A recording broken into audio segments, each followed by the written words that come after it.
Welcome to the DRS Train podcast. I'm Peter Brook, the man who thinks Leclerc was below par, and I'm joined as ever by Nav F1, the man who thinks Leclerc was good, and Ciaron Smith, the man who thinks Leclerc is washed. Welcome, guys. Hi, Peter. Looking forward to covering the Las Vegas Grand Prix. Likewise. Good to see you guys. So, we have another guest today, someone who is relatively new to the world of F1 content creation, but is already making a name for themselves. LawVS, welcome, man. Hello, thank you very much for having me. So, Vegas. I don't know what you guys think, but dare I say, through gritted teeth, it started shaky, but it did deliver in the end. Yeah, definitely. It started extremely shaky, and not least because of the manhole cover issues. Toto Wolff against Max Verstappen. We have heard this before, but this time it wasn't on the track. It was about all the issues surrounding the race. There was a lot going on, and I was extremely scared that the race would be even more of a shit show than we expected. But yeah, in the end, good race, good entertainment. It was great on track, maybe not that great off it, but I liked it. Yes, I would definitely say that I am glad that it came good in the end. Now, we obviously cannot forget all of the issues on Thursday or Friday, depending where you were. That really shouldn't have happened. And considering that it's down to the staff and pay, Formula One should be paying its staff fairly. And if you do run into overtime, that should be accounted for. But the racing itself turned out to be really good. And I'm happy to be proven wrong and to give credit where credit is due. Basically, this turned out okay. Not too bad. This is a very solid start for the Vegas Grand Prix. And I think it provided a little bit of a surprising twist of fate. So, not bad at all. Yes, I would say that not bad at all for the standards of this season, perhaps, but ultimately still not really a race that I'm going to put in the classics bucket. My point is that this track surface really played a big role, in my opinion, in some of the drama that we saw in the race. And going forwards, I don't even know if that's going to be as important of a variable as it was this weekend. But from what was an atrocious start, maybe one of the most, ridiculously organized events I'd ever seen, at least we got something that was mildly above average in the race. Yeah, it was just when they first announced this race a year ago and they had the video of all the drivers reacting, and I was like, okay, I know exactly where this is going. This is Miami 2.0. And then we get to the weekend and they do that opening ceremony, and I skipped through it because it was just a bunch of singers singing, and then at the end they introduce the drivers for about 30 seconds and then they disappear. The platform goes down as soon as they say their name, and I was like, okay, that was interesting, I guess, and kind of pointless. And then we get to and they do all of that and they put on this big show, and there's that enormous sphere, which it was interesting. I mean, I couldn't believe how big it was when you see it from above. And I was thinking that's going to be very distracting for drivers. But then we get to the first session and it ends in 10 minutes because they haven't stuck all the manhole covers down. This has happened before. We've had this at Baku. We had it at Shanghai one year. Like, this is the basic stuff you need to really cover for, especially on a street circuit, which is used every day of the year by cars and pedestrians. Well, just before we go straight into the issues, what do you think were the strengths and the weaknesses of the circuit itself? I mean, the weaknesses were obviously that they just threw a 1.7 kilometer straight, but some would also argue that that was fun. I would say that it wasn't so bad, and considering that Baku is even longer and people don't mind that as much, I'm relieved that the DRS activation point wasn't further back, so it wasn't DRS for nearly a kilometer. And that means it wasn't so bad. But I have to admit, having seen it quite frequently, that run to the line from turn 15, that is quite satisfying. Just seeing them being able to blast down that straight, and then you go into that left kink, and seeing Martin Brundle's eyes light up and getting quite excited, let's just say, that just makes you think, okay, that section's not so bad, but it does look very, very simple. But let's just be glad that we didn't have the first configuration where there wasn't even a chicane around the sphere. Well, I'm going to take a different view. And I believe that that was one of the worst racetracks I've ever seen, just as a pure racetrack, because it really doesn't have a single memorable corner. And I'm not quite sure why. I'm not quite sure how random casinos in the background add to the spectacle of a Grand Prix race. I mean, if I see the Mirage, I'm not thinking, oh wow, like Formula One. I'm thinking, why on earth am I seeing the Mirage? Like I just don't understand what the track is going for. There's not a single corner there that I remember. It just seemed like, just like Miami, really. I mean, it was just a panoply of corners that are being configured together without any character. And I'm actually willing to say this is the second worst track on the calendar after Miami. And I hate to be the person that says that, because everybody wanted this event to be so exciting, but was it? I feel like Was it really? I feel like the temperature had something to do with this. You're quite right there. Had we not had the coldest temperatures on the calendar, then we might have had a problem. But that element of being in cooler temperatures at night, that played as a minor variable, which threw some spanners in the works. Like, everyone thought that at the beginning of the race, we were going to get one thing, then we got a completely different other thing. So that little bit of a jeopardy, I think, is a strength that Vegas really needed. If we had this and the temperatures were, say, like they are at Singapore or Qatar, where it's like 20 degrees, maybe goes into 30 at night still, then we probably wouldn't have had these little surprises that made things a little bit more, you're kind of on the edge of your seat. So I think that's one of the biggest strengths, is that it does have that variable as being one of the colder races on the calendar. I think in terms of aesthetics, it was quite underwhelming, because that was the big thing I was curious about having a race in Vegas, and particularly that makes use of the Strip, because the previous circuit, as we discussed in the last podcast, it could have been anywhere because it didn't make any use of the city itself or the landmarks.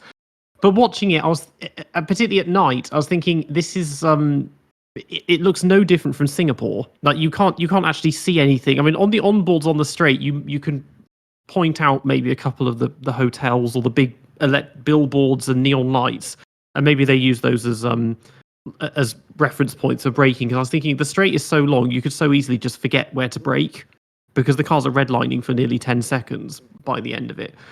But yeah, the aesthetics I found very underwhelming, because it just didn't look any different from any other street circuit we've had at night. I'm not so opposed to the layout itself. I mean, I like that final sector, if you want to call it a sector, even though it's only essentially one corner. And there is a novelty in having really long straights again, because 1.7 miles, it's the longest straight we've had in nearly 50 years in Formula One, which is quite significant. Although the top speeds, I thought they got 215 was the most miles per hour. They probably could have, downforce levels obviously dictate that. You'd think they could get a bit faster than that, because they can go faster than that at Monza. But yeah, I just found me, because I drove it once on the game, and I struggled to learn it. It's you forget where you are, and it doesn't really have memorable sections other than the straight along the strip, I don't think. Yes. I feel like probably you would get higher speeds if you did some modifications to the track, like maybe I think one of the biggest issues, the weaknesses, is that the corner I really didn't like was turn 12. That was just so cumbersome, and just it juts out, and that was the place where we saw Max and George have their thing. We'll talk about that later. But it just looked really ungainly, and just the F1 cars, the modern F1 cars, just wallowed their way through it. So if you tweak that so you could have a faster corner exit, you probably would get higher top speeds. And then Vegas can then suddenly go, the Las Vegas Grand Prix, home of the Formula One speed record. Yeah, having that kind of thing, that's another thing that they can add to their arsenal of marketing gimmicks. That's a very good point. If they did achieve something like this, it would have given some, not credit, but yeah, some prestige to the track, which they didn't, because I think everyone expected high top speeds and the teams didn't. They decided to focus on downforce, because 215, I was disappointed. I was wondering if maybe they would get to 240, 250 more, because they can, especially with DRS open. But yeah, that turn 12 is a very, very narrow corner to be coming onto onto the main straight. I mean, if you opened it up or made it not just a right angle, but made it smooth so you could actually build some speed into it, they probably would get faster. But it was just a very bumpy circuit as well, which I guess you would get from a street circuit. But particularly the run from turn 3 to 4, or 2 to 3, whichever one it was, like the track was going up and down like this. It was like Rainbow Road or something, or like there'd been some really bad liquefaction below the track. Because I was like, this is like Singapore, but just insanely bumpy. I think I agree with all of that, and ultimately it goes back to what Law mentioned and what I also mentioned, in that there was no really redeeming quality in this track. Yes, the final sector is somewhat better than the rest of the track, but it still doesn't make it good, in my opinion. And with all the hype that was put in, all the investment, you'd think they could have made a more memorable circuit in terms of just the pure layout. I mean, what if this circuit is suddenly moved to the summertime, and we can't rely on track temps to cause driving errors? Well, I feel like the end goal for Formula One, this being the jewel in the crown of their season, they want this one day, if they take out the option for 10 years, because they got 3 years here, locked in. But if they extend it, they can maybe make this the final race of the season. And Abu Dhabi has the contract until 2030. But after that, F1 can just say, well, we would like to have one of our races finish off the calendar. And imagine that. You have the season finale at Las Vegas. If you got a championship battle, then they can use that as a marketing ploy, which they obviously seem to like. And it would just be one of their own. It's the way that they can finish it. And they can dictate the narrative. So I think that's the end goal for this circuit. But you're quite right. You're quite right about if they moved it to the middle of the calendar, it would not nearly be as special because it would be the middle of the year. And kind of like with Miami, there's not really much hype going for it. And calendar placement has been very critical for Las Vegas being somewhat forgiven for its beginning maladies. That's a very good point, because if it was at the end, they would really be able to play into this whole gimmick of Vegas party, like where as soon as the season's over, you'd have some of the drivers just do stuff. And I think they would actually love it, because I hadn't thought about it that way, because for me Abu Dhabi is the end of the calendar and it's a certainty. But as a season finale, I actually accept it a bit more. It just plays into the whole thing. But the main issue is how the hell would you move Abu Dhabi? Because 8 years, there are 7 more years to go. That's the main issue. Yeah, especially when you've got the idea of sustainability, you would probably have to move. You would probably have to move it to around about where Qatar is, and I think Qatar for 2024 is like, I think it's the penultimate race before Abu Dhabi next year. I think, because they have rejigged it a bit, the 2024 calendar. I haven't got that to memory right now, but they would have to move Abu Dhabi. But I feel like after a long time, Formula One could say, well, we'd like to try something a little bit different. And naturally, we would like to have the last race of the season being one of our own tracks that we can set the event and set the narrative. So it's all about contracts. And they'll just think, well, we don't want to renew the contract to have the being the final race. And a lot can happen in a few years. Abu Dhabi may modify its circuit again. Who knows? Another option, of course, is to just not race in Abu Dhabi at all. It's not to go off topic, but obviously next week it's the most inconsequential race I can think of, because there's nothing at stake and it's not going to be a very eventful one.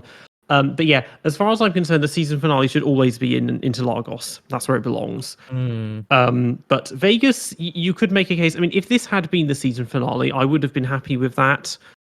Because you can at least they can play on that, and I like this is the one thing I guess I like about Abu Dhabi being the finale, is because it's a sunset, a day to night thing. It has this symbolic thing of like the sun setting on the season or whatever, even if nothing happens in the race, if there's no title fight. But the placement is just odd, because we've had a succession we had a race in the Middle East, and then we've had a bunch of races in the Americas, and then we're going back to the Middle East again. It's just, again, it's the sustainability, and I'll discuss this at length again in my manifesto video where I made this nice linear calendar that goes from east to west in a big arc. It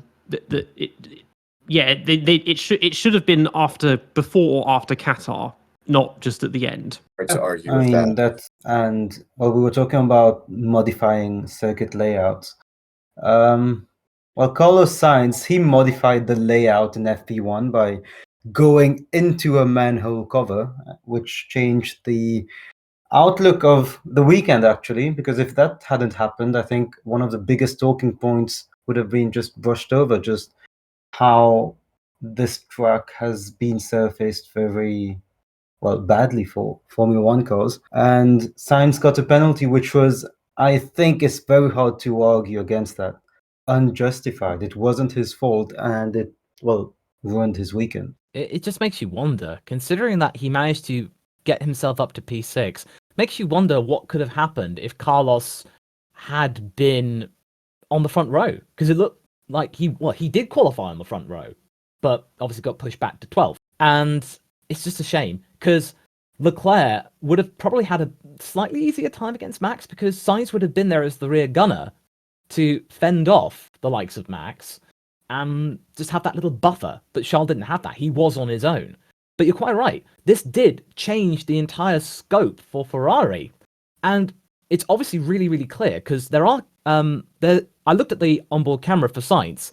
You see on the strip, like seconds before, just a couple of seconds before, there's the yellow flag matrix right on the top right. So Carlos sees that, lifts off slightly, but before he can really reduce the speed, you suddenly get the punk, and then he hits the drain cover, and then suddenly, boom, that's his entire ICE and battery gone. And it makes you wonder, had he not seen that, that cover could have gone somewhere else. And there are many people saying that, and I reckon too, that I think Carlos could have been badly injured. Like, because his seat was damaged in what we actually got. And Carlos is really lucky to have not broken something as much as he broke the trophy for the Netflix Cup that he won and mirrored his best friend. But yeah, that was scary, not gonna lie. That's a good point. He could have easily gotten injured. I just wanted to say this could have affected me even more, because Alonso was the one going for that cover, and you might have seen the video go on Twitter where he just, by pure reflex, it's just normal racing skill actually, but he managed to avoid it just in time, which was quite impressive. But yeah, Sainz was maybe a bit covered there, like he maybe he didn't see it because Alonso moved so late, but it easily could have been an injury. And I'm just thinking that could have happened in the race. If that had happened during the race, it would have been such a fiasco. It would have been incredibly bad. If can you imagine fight for the lead between Leclerc and Verstappen, lap 22 or whatever. Leclerc goes spinning and crashes heavily at 190 because of that. It would have been abysmal. Yeah, exactly. Because the Brawn documentary was on, it completely reminded me of the spring hitting Massa's helmet. He goes straight into the tires and the accelerator is left jammed on. And you could have had something similar where you could have had the force of the cover going straight up, probably shattering Carlos's pelvis, and then he gets knocked out, goes straight, carries on straight into the tire barriers by turn 14. Or worse, spinning out entirely and crashing it at about maybe 190 miles an hour. Yeah, I'm really happy that Carlos saw that yellow flag. Yes. The problem is, we have seen what Nav described in the past before in China in 2005. There was a battle for the lead between battle for second at least between the Renault of Fisichella, Kimi Räikkönen, and Juan Pablo Montoya. And a drain cover came loose and hit Montoya's car, and he had to retire. So it's great to see F1 has learned from its past mistakes, and that the past mistakes of the past are not happening again. Well, actually, they are happening again. So the FIA was at fault very much. So I mean that's a clear case in my opinion of when the letter of the law should be adjusted to allow teams and drivers not to suffer from a penalty. Yeah, I mean, if the cover had breached the cockpit, I think Sainz would have been paralyzed from the waist down more than likely. It gives you an idea, I suppose, of the forces involved. That drain cover, presumably someone drove over it, and maybe the ground effect alone would have been enough to lift it off. If you think how heavy it would have been, and that would have only been for a split second at those speeds as well. It's just such a basic thing to have to think about. I mean, we saw the damage done at 2019 George Russell's car in practice. Again, that was in practice. It wasn't in the race. But yeah, if this had happened in the race, I mean, it would have happened to Leclerc because it always happens to Leclerc. But it did make things look bad because that made delays to FP2, and then they were thinking, is this race even going to happen? And I never really seriously considered they might just cancel the entire race because of one loose drain cover. But it just threw everything into disarray almost immediately. Once we got down to the actual racing instead of doing all of the tat before. Yeah, and the penalty was so bad. I remember I woke up because I think most people in Europe, most people in Europe hadn't watched FP2 for obvious reasons, and then they woke up and FP2 was going on. And they just saw that Sainz had gotten a penalty. It ruined his weekend, and as Law said, it could have transpired to a different race if he had been there, because the Ferraris were extremely quick, and we saw that in quali. Moving on to quali, Ferrari locked up the front row. Well, they should have locked up the front row with 1-2. And another car that was seemingly extremely fast in quali was the Williams. Absolutely. That was something that, in terms of the general expectations, people expected Williams to be good, but no one was expecting Williams to be that good. As in, this wasn't just a case of, oh, Albon makes it to Q3 as usual, and Logan, oh, he just misses out in Q2. No, he was in Q3 as well, and they were within 0.2 of one another. That was a surprise. Yeah, for me, the biggest surprise, it wasn't Williams doing well. It was the fact that Logan actually kept on pace with him. Because I knew that they would be strong here because we know that they've always been good. I mean, the entire hybrid era, the only thing they've had going for them is being good in a straight line because they're Mercedes engine merchants. And this kind of circuit is full of straights, not particularly high-speed corners. That's always going to fit for them. But we've been so used to Sargent being at least half a second or more off and going out in Q1 when Albon gets to Q2 and Q3. But this time he actually stuck with him, and it's taken 21 races, but he seemed to have a bit of a breakthrough. Yes, he did qualify close to him, and he did show that he's able to come within 0.2 or so. But ultimately, you could also argue that, what does that say about Albon's performance? I mean, this is kind of, back to the argument of it's difficult to know if Albon had a really good weekend in qualifying and Sargent did as well, or Albon underperformed. Sargent did just a regular or just, substandard lap, and the Williams was genuinely quick over one lap. The other thing I'm going to add to is this. The points are given out on Sunday. That team still has major issues with overheating its tires. And Logan Sargent particularly did not handle that well. I mean, he dropped like a stone through the field. I think everybody saw. And I just still think it's not good enough. It's just not good enough. Oh, I would agree. Williams have still got a lot to work on, but at least Mr. Vowles is open to say, yeah, we've still got some stuff to work with. We are incredibly fortuitous to be here, and that's down to Alex being consistently outperforming the car. So it's not like Williams are going like, yeah, we're suddenly great again, being 7th. they're not saying that at all. And that's a fair point, that this could have just been an off weekend for Alex where he could have maybe even been 4th. He could have been outshining other people. And then maybe Sargent, he just had his groove and he was good. But I feel like Williams knows something that we don't. Like, they have access to all of the data in the car. and they've kept their cards close to their chest as to who is going to be the second driver alongside Alex for 2024. And I feel like Williams are in this transitional period where they're thinking, okay, this year and next year, we're just building upon the things that we are learning.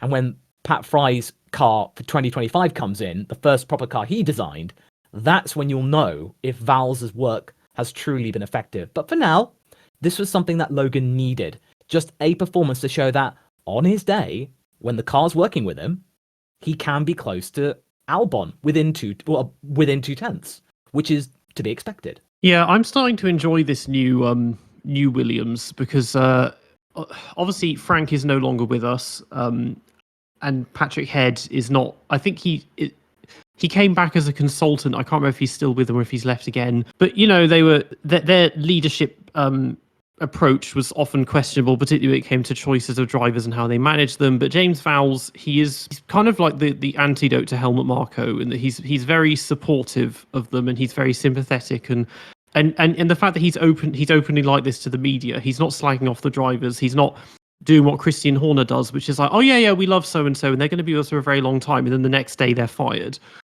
He's being very clear and honest, and he knows that with even that obviously Logan is struggling, and he said yes, okay, it is actually costing us a lot of money on development because he's crashing a lot, but he's still trying. He knows that punching down further is not going to help him. But in terms of next year, I mean, it's looking increasingly likely to me that he's probably getting that seat because the rumours have died down. None of their juniors are ready because Franco Colapinto is going to Formula 2 and he's their most senior junior. And people sometimes have made mutterings about Drugovich or even Liam Lawson, who said no. So it's probably going to be him again. And yeah, maybe let's give him a second year and if things can improve. Yeah, but going to the other things, and this, as a McLaren fan, I was absolutely gutted, especially after seeing my boy Oscar Piastri second in FP3, giving me hope that maybe McLaren might be good here, even though they said they weren't going expecting anything. But oh no, they were both out in Q1. My goodness, that was just... I'm so sad that I got up for that, and I'm thinking, oh no, oh dear. After all of the last few races where Lando has been on point, he just had what happened in Mexico all over again. The car and the team, it wasn't working. Not at all, and McLaren were not as big as a surprise to me because I think we've all seen this year that their issue has been low downforce and low speed corners. They seem to excel in the medium speed and high speed, but any track that has a majority of low speed corners requires a low downforce setting. They seem to struggle a bit. Didn't perhaps expect that level of underperformance, as Law mentioned. That was a bit shocking, but Alpine really stood out to me. Again, the team that's just impossible to read. I'm not really sure where that lap came from Gasly. I mean, that was quite sensational. And we saw this in Monaco with Ocon. He did a lap from absolutely nowhere, and now Gasly did one in Vegas. So that to me was the standout performance in qualifying. I don't think anybody expected an Alpine to be that high up. So that was sensational. Yeah, Alpine. Well, they've secured 6th in the constructors because there's quite a significant gap between McLaren and Williams. Yeah, they are just hard to read, and they're just a puzzling team because they have they're kind of floating around, kind of rudderless and leaderless and all of that, and you can't really make heads or tails of it because they have, because I mean, again, such a huge gap in quali, and you think, okay, I think a lot of the stuff in Q1, it wasn't so much a pace thing. I think it was just not adjusting to the track being so cold still and the lack of grip because they'd had much less running time. Most people had only done 30 to 35 laps, so about half a race distance or a little over half. And it was just getting into that rhythm of things, which caught them out. But obviously, the pace of it, we saw again, Ocon was the one that did really well in the race. He should have been in Q3 as well. Ocon, he didn't make it easy for himself, did he? Because the onboard video was showing him and Max having a little bit of a tete-a-tete. Well, it makes sense because Ocon's French. Because he had that going into the corner. So I think one overtook the other, and then the other overtook the other again going into turn 1. So neither of them got a good lap in. So you're just thinking, what are you doing, Esteban? Just leave Mac. He can't leave Max alone, can he? He just seems to be gravitationally attracted to Max and just be like, "I'm faster than you, bro." Just that's just that was just a little bit of a minor headache for Max. But another bit of a headache was Checo out in Q2, and you think, what on earth was happening about that? Now, many people's reaction saying, "Oh no, Perez! Oh, he's out in Q2 again. He's bad. He's washed again. Oh, Brazil was a fluke." No, when you listen to the radio, you hear Sergio just going, "Well, we're not going out again. Are you sure?" And Red Bull just dropped the ball, and they just thought, "Yeah, we can get into Q3. It's fine." No, everyone was out, and everyone was pumping in the laps. And Checo was just left out to pasture, really. He just couldn't get a lap in because Red Bull didn't see the need to get him out. And then it was too late. Yeah, and the worst thing is their setup wasn't ideal for this. Their setup needed a good quali because they wouldn't be good in clean air, I think. And they knew that, which is why apparently he also struggled when he was in the lead. So it made no sense. And well, Perez doesn't need the bad attention when everyone's already looking down on him. So Red Bull telling him to stay put is just not great management from a team that got us used to better. It's because everyone was blaming Perez for his performance. He couldn't do anything there. And maybe he should have been more forceful, maybe he should have showed some more intent, but if he doesn't and the stats remember him, well, we will just know that Perez missed out on Q3. What is it? Half of the season now? How many Q3 sessions has he got into? 10, 11? I wouldn't be surprised if it's in the double figures now. But this time around, this genuinely wasn't his fault. This was very much a case of Red Bull just got cocky. Fascinating stuff. And I think that to your point earlier, Law, regarding Esteban Ocon, he really does have a chip on his shoulder, doesn't he? Particularly when it comes to Max. And he broke the gentleman's agreement as well that all the drivers have, that you're not supposed to really pass a driver in the last corner or last sector before a hot lap. He threw that out the window. And that's what makes me think that if Ocon ever joined Red Bull, we would have fireworks. Not because Ocon is equal to Max as a driver, but because Ocon is ready to take the fight to Max on every level with no shame. And I think it would be exciting to watch for a neutral, if frustrating at times. I'll leave it at that. It depends if you think that Ocon can keep up with him.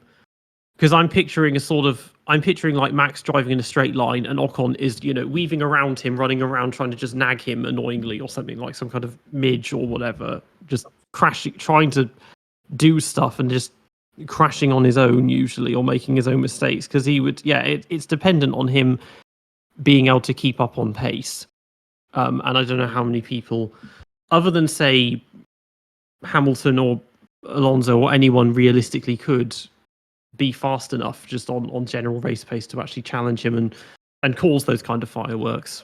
Well, it's just that Ocon is inconsistent, which means there are some races where he really performs, which means there would be, even if it's only 3 or 4 races in a season where he is on Max's pace, it would still be 3 or 4 races, and that's enough to cause controversy, to cause issues, and cause chaos. So that's why I do agree with you, Ciaron, that even if Ocon does not have the pace, you just need 2 or 3 races to just cause a fuss, and people will not forget it. Yes, I feel like that the pressure is getting to Ocon, and we'll probably talk about that more in the race itself, but I definitely feel like there is a power shift happening in Alpine, and Ocon's not liking it. Because Gasly is proving this year that, as we saw in Q3, he got that Alpine to places where no one expected it to be. Everyone was thinking Alpine was going to drown down the straights, but it turned out that their top speed in the speed trap wasn't all that bad. And he's being able to put in these results where you go, where'd he come from? Where did Gasly come from to get there? He pumps in these consistent points finishes when Alpine doesn't really expect anything. And he's very pragmatic and quiet about it, which is what Alpine needs right now, considering they're going through a very big problem with the divisions inside the engine department and the Enstone factory.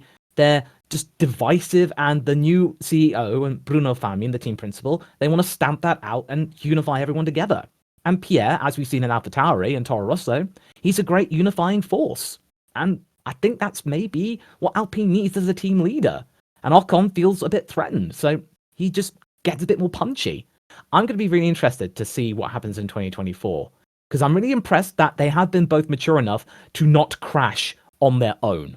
The 2 times they did crash so far this season, that was extenuating circumstances. You could easily just say, no, that wasn't really their fault. And they were quick to admit going, yeah, no, don't worry. No, we accept that. It was an accident. Yeah, Gasly had a standout performance, as Ciaron also mentioned.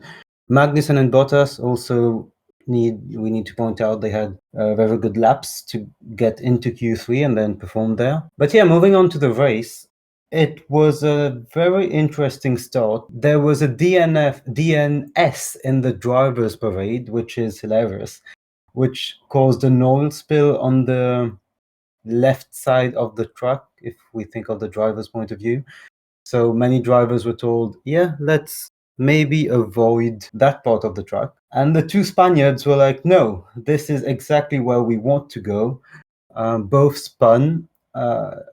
It's a bit of a rookie mistake. I mean, usually you just know where not to go. And also because the track is cold, you know that there's going to be even less grip there.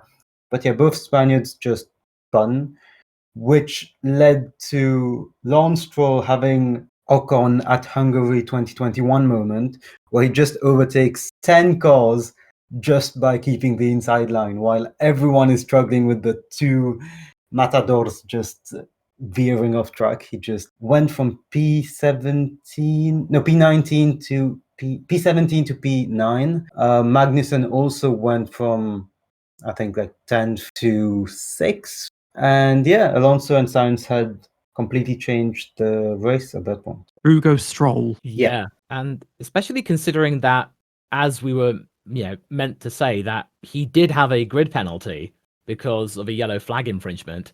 So he managed to more than make up for that and just go, hey, I'm in my villain arc right now, because he's adopted a goatee for November, I think, and surprisingly, it works. And I don't know what's happened with that goatee. Much like when Albon dyes his hair, he suddenly can drive a car.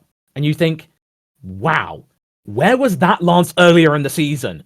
Because that was punchy and reminds people that, hey, he is good on a start. I mean, maybe he just broke his wrists again as well. That's another option, because that seems to work out for him too.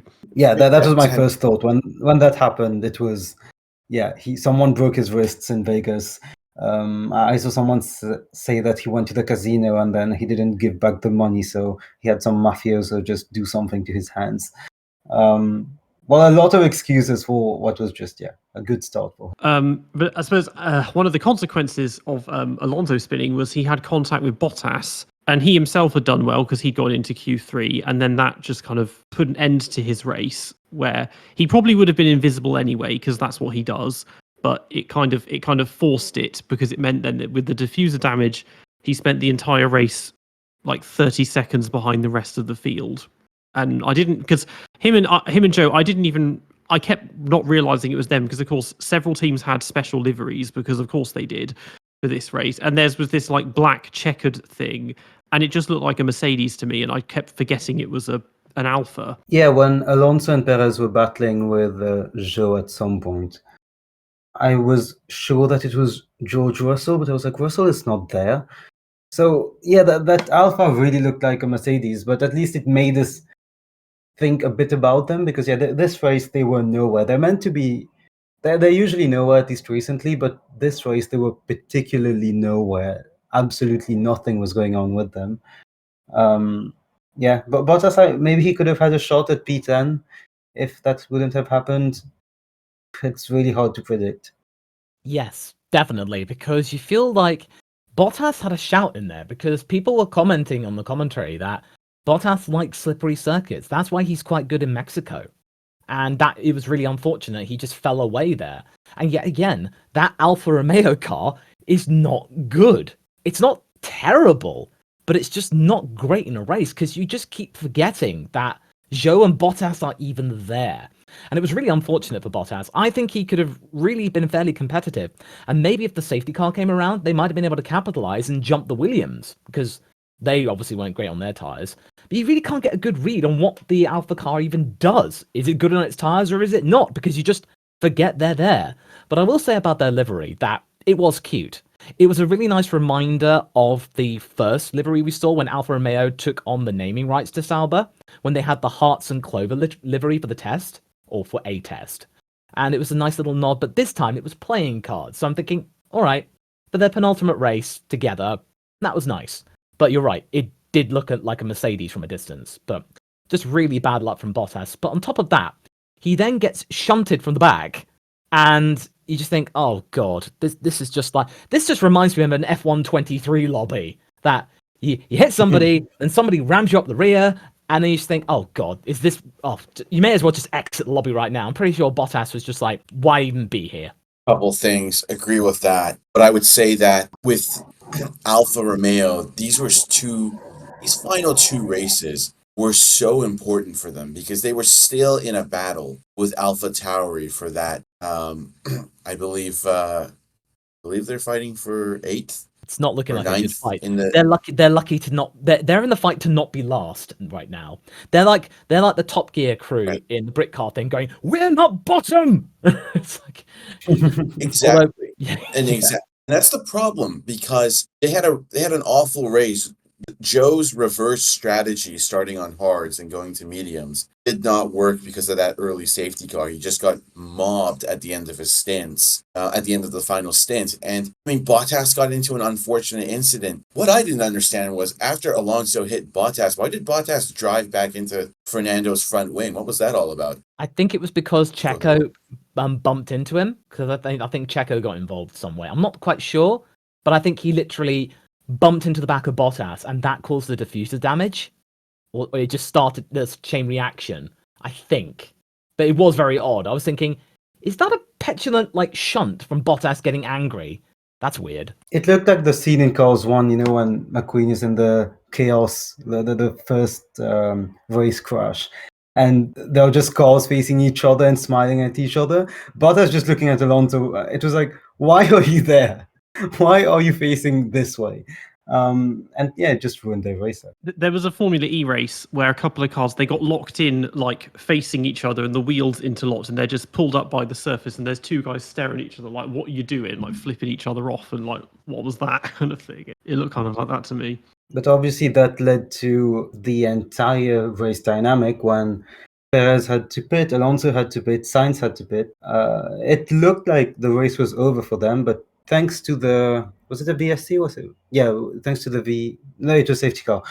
Thanks to the safety car, it meant that everyone could join back. So all of a sudden, Perez was it a safety car or a virtual safety car? Virtual safety car. Yeah, okay, VSC. Thanks to the VSC, it meant that Perez and Alonso were not too far from the back, as well as Sainz, and turned out that was a good thing to happen because they were very much involved during the middle part of the race. Yeah, so that safety car was actually caused by Norris's crash, which happened only a few laps in. This was an odd one because you sort of, on the main feed, you kind of saw it just out of the corner. You could see bits of debris flying off, but you couldn't tell where.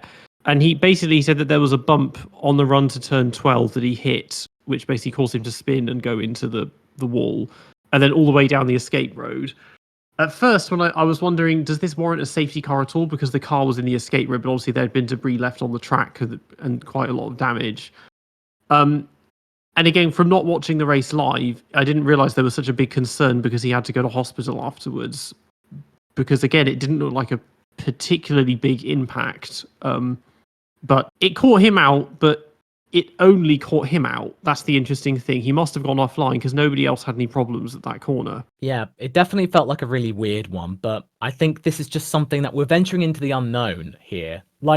We all know about the famous bump on Monte Carlo where everyone just weaves around it before you get to Mirabeau.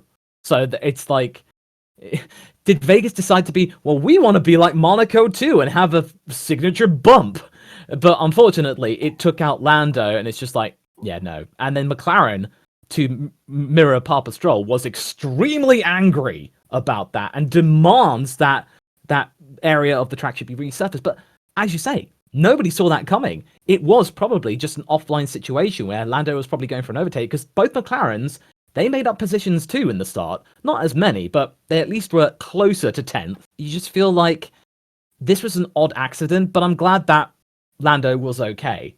And it just summed up a weekend for me where I felt like he was just not really that settled with the track. Because you saw many times in practice, he was just going off at turn 7, I believe, going wide. He just didn't look planted, whereas Oscar did. So this was just a bad luck, really. If it had been on the racing line, that bump, that's something they would have covered in their track walks. So I think it was just they overlooked it because it wasn't normally part of the racing line. That must have been the only reason it caught him out so much. But yeah, it's obviously there are some circuits where people are strong and some where they're weak, and I guess this is just one where it didn't land for him so well. Yeah, and then because of the start and the Verstappen pushing Leclerc moment, Verstappen got a 5-second penalty, which he was fussed about at first, but then during the post-race interview said, yeah, that was extremely fair, that was my mistake. Leclerc didn't blame him too much for it as well. He said he knew it would probably happen. So yeah, Verstappen had a 5-second penalty, which at that point thought, okay, Leclerc's not too far from Verstappen. Something might happen here. This 5-second penalty might actually matter, but that leads to another discussion. Why the hell are they giving so many 5-second penalties for every single thing that happens? You don't need that. Was a small penalty. Like the 5-second penalty was implemented to settle small little things that were not worthy of drive-throughs back then or bigger penalties. This should have been an easy swap the position moment. They should have just swapped Leclerc and Verstappen and made it fair, because 5-second penalties usually just mean, yeah, just go faster and make up for it. So many times a driver gets the 5-second penalty and nothing happens to his race whatsoever because he just drives faster. The problem with perhaps that approach, and I see what you're saying, is that they really want these drivers to be deterred, I think, from bad behavior, for lack of a better term. Max didn't really make an effort to stay, on the track, in my opinion. I think he fully went in to that corner wanting to push Leclerc to the outside and off the track. That's unacceptable. Like, I understand this is a popular 3-time world champion. You cannot push other drivers off the track. I mean, it's just very bad racecraft and manners, and certainly I hope the FIA keep cracking down on that. I'm someone who likes clean racing. And then Max's entitlement too, like, send my regards. Okay, send your regards. It's not going to change anything. I mean, really, it's just, I'm glad they penalized them, and I hope they penalize dirty driving in the future. Frankly, it's not nice to see, in my opinion. Law, if you have anything to add to that. Yes, definitely. I feel like Max, he did apologize, and he did say after the race, yeah, that probably was a justifiable thing. So he did kind of pedal himself back on it a little bit. But yeah, you're right. In this situation, the easiest thing to do would have just been give the position back. That's all you had to do. And it wasn't done in a timely fashion. But you're right. 5-second penalties, they just started to lose their meaning. Of course, they do have their uses, but maybe we need to go back to when they first introduced in the early 2000s the drive-through penalty, like for pretty big transgressions, or you use 10-second penalties a little bit more often. So you need to strike a really good balance, but I do see the downside to that about being very granular of, like, is it a 5, 10 drive-through? Because we really don't see those. I remember looking back through 90s highlights, you saw stop-go penalties quite frequently. You relied on those, and that would end your race if you made any big errors that cost people races and stuff. I'm not talking about, like, grid penalties for the next race. That's just not fair. That's like punishing you ahead of time. But you need to see maybe some more instances of 10-second penalties, or even if it's a particularly dirty one, or if it's a really disruptive one, you should probably see drive-throughs, which in some cases that can take away 15 seconds. And having that big punishment looming over you, knowing that it could happen, that would probably make drivers reconsider. But then again, people will say, well, it's compromising what they would do in a race. I can understand why there is a bind for the stewards, but we can't just use 5-second penalties all the time because they just lose all their meaning. Yeah, I don't think Max was trying to deliberately push him off the track. I think squeeze him, yes, but he said this himself, and we saw this from several other drivers at the start. Just the lack of grip would have meant he went wider than he had planned to. He didn't give the lead back because over a couple of laps in on the radio, the team said to him, "Okay, we think you're in the good. We think you're in the right, so you can stay. You don't need to give the place back." So his team had given him the all clear to stay in the lead. Whether or not I don't think they've got that from race control. But yeah, his comments about, I'll send them my regards. I think he was joking because he probably thought, well, I'm still going to win anyway because 5 seconds is going to make very little difference. And also I'm running against Leclerc. And we've seen from my track record, if he gets pole, I'm the one that's going to win. But the 5-second penalty, yeah, I'm really struggling to remember the last time we saw a drive-through or a 10-second stop and go, because they did used to use those a lot, but they were used very harshly. We saw those a lot, like, I think about years like 2008, and there was this obsession with like 25-second time penalties done after the race, and that was insane. Obviously, the big one, Spa 2008, a very conveniently timed penalty that means he drops behind, is enough for him to drop behind Massa. But the 5-second ones, they're in many cases they're not. They're kind of fair in the sense that it's a minor, and it doesn't ruin your race if what you've done is something relatively minor. But then it also doesn't really make enough of a difference at the same time. It needs to be something a bit bigger, because even bigger ones like 10-second penalties, we saw when Lewis got that Silverstone 21. I was like, okay, he's still winning the race because 10 seconds is going to make no difference with his only main competitor out of the race. That's not stopping him winning. Whereas a drive-through or a 10-second stop-go penalty, that probably would have done that. The penalty system is messed up because in general there are far too many penalties, and there's this obsession with every little move and everything needs to be scrutinized in some way, and it's like, maybe just let them race a bit, and sometimes it does get a bit argy-bargy, and maybe we want to see that. It's post-race penalties are just a complete nightmare. Like, the race is done, let's just let the result stick and just leave it at that. Okay, I hear your point, Peter, but how is the FIA supposed to deter bad behavior if it doesn't penalize bad driving strictly? I think the problem is that, everybody was complaining even a few years ago that the standards were not up to par in terms of racecraft. I feel like the FIA penalizes things that don't need to be penalized, and then sometimes doesn't penalize things that should be harsh enough. And yes, maybe Verstappen did go wide and push Leclerc wide. It also looked to me a little bit more deliberate than maybe people are implying. In those situations, my preference is I want to see the FIA make it clear that you cannot do that. And if you do that, it doesn't matter how many Instagram followers you have, you'll be serving a penalty. I hear what you're saying. We want to let them race, but it can't be, just absolute, a free-for-all out there. And I think that's what the FIA are hopefully trying to do, which I support. But I see your point. Yeah, I mean, I just feel like at the end of the day, it's not a particularly serious penalty, and it just didn't. It made. I think there would have been more controversy if he'd been given something like a drive-through or a stop-go penalty for something as minor as that, which 10, 15 years ago, maybe they would have given him that, because that would have completely ruined his race. But yeah, I mean, he had the better start. They were sort of, there's always discussions about who's alongside and who's in front where, and if his car was completely behind and then he suddenly swerves outwards and forces them off, yeah, but it's kind of broadly alongside. There's always a lot of semantics, and it is easier when it comes to like technical regulations. I don't have so many objections to those because those are very, very clear cut, because there's a very obvious set of rules, and if you break it, you get this penalty, even if the penalty is extremely tough, such as, being fined £50,000 for touching the rear wing on another car or whatever. It's the inconsistency though, because we see different standards for the same kind of things because they have a rotating set of stewards.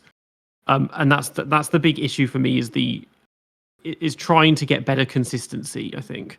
Well said. Well said. And I think that ultimately that's what F1 needs to do. The FIA have the leverage. They should not fear any driver. They should not fear any backlash.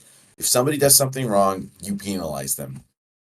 Anyways, I think moving on from that, the race strategies were interesting. I mean, in general, what did you guys think? I was surprised at just how good hards were. Usually that's the useless tire in the race. It seemed to be the tire of choice, can we say? Definitely, because when I saw at the beginning that Oscar was on the hard tire, I was thinking, "Oh no, oh McLaren, what are you doing?"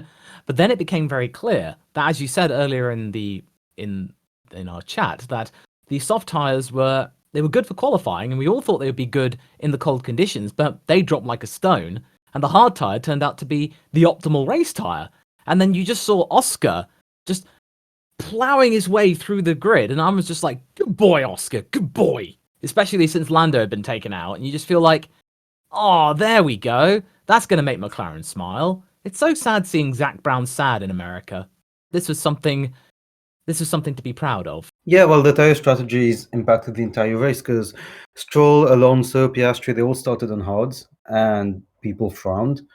But Stroll and Piastri had among the best opening phases of anyone, really, with their scrubbed hards. Must be pointed out that they were scrubbed hards because the teams were so scared that the hards would not heat up quick enough, so they scrubbed it in FP2 or even in quali, I think, for some, just so that it would be a bit easier to use during the race. And yeah, so there was a disparity between those who started on hards and mediums.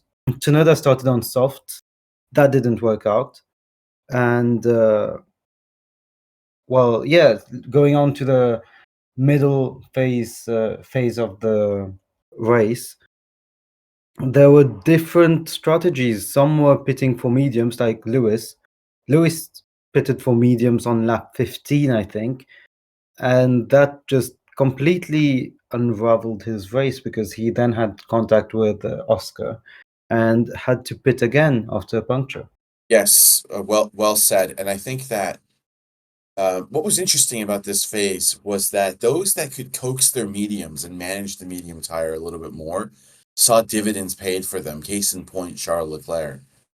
And I think that was something that was interesting to me, how some teams could actually manage that medium tire, like Ferrari, and some teams like Mercedes absolutely couldn't at the different stage in the race. So, that seemed to be a bit of let's say a game changer between the teams.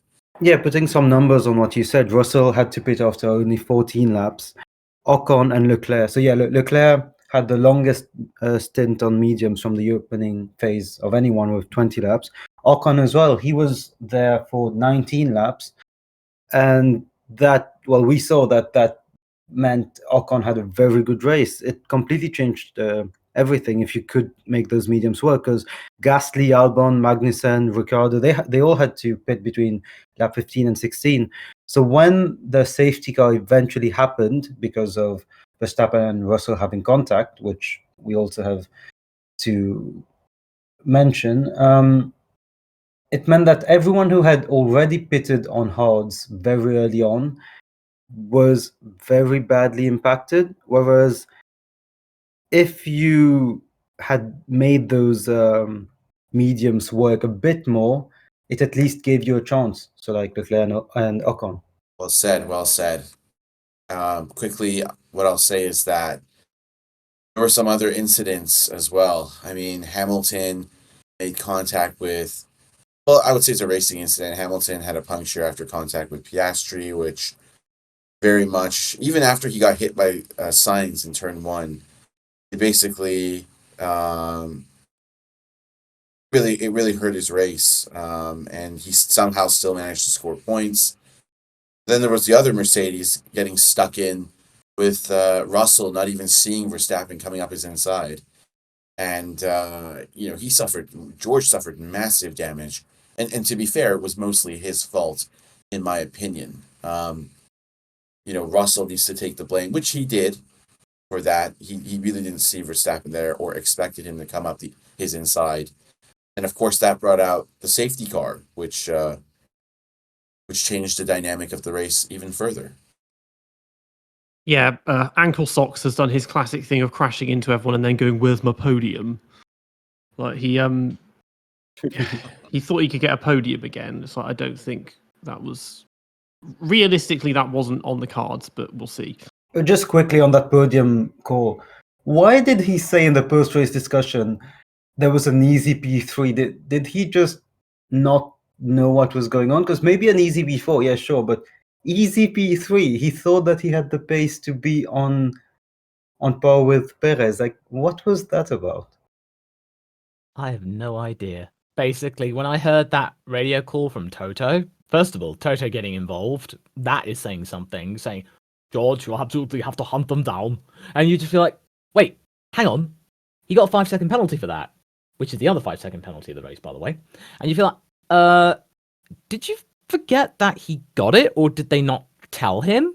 You feel like that's a really strange thing, that you could be in line for either a podium or at least P4. This was odd. Mercedes was just odd. Yeah, because he would have needed to have won by a fairly significant margin to have still finished third with that penalty.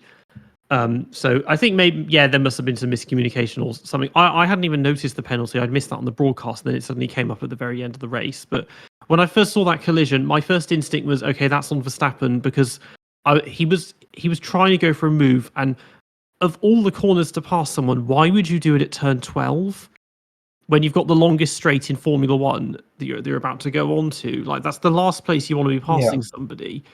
But then you see the onboards and it's like, okay, George just hasn't seen him, and that's because, again, you wouldn't expect someone to try and pass you there, and so that was what happened. But even then, he had the damage to his end plate, and that had little to no effects on his pace at the end for Verstappen.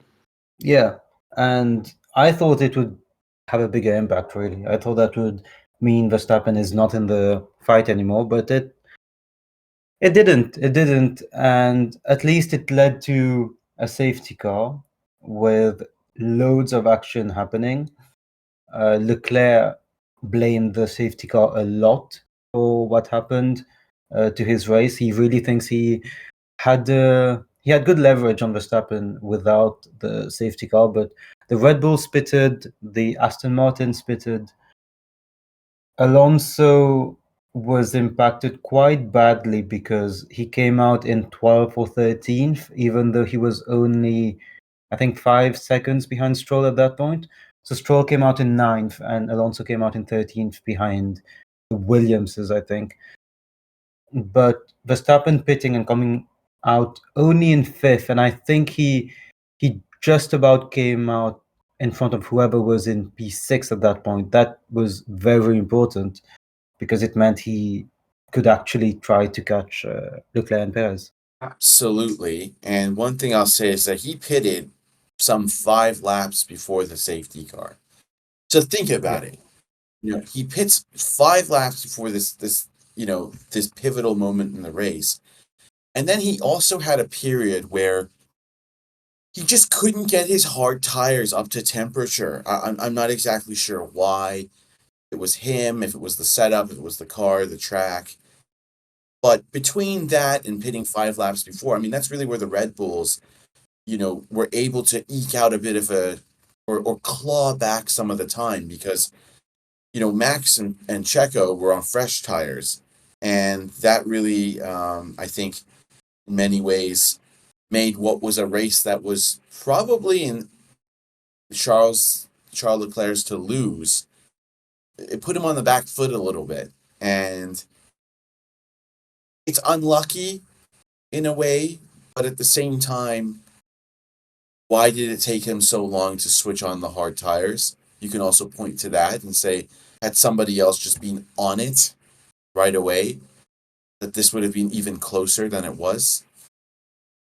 So that's, I think, something, to keep in mind when speaking about Leclerc's race. Yes, he was unlucky, but he also took some time to heat up his tires. And every lap counts in Formula One. We all know that. And that was made evident during the race. Yeah, he said that the fact that the hards were new meant it took time to get the temperature in during the first during the 5 laps where he managed to actually race with them.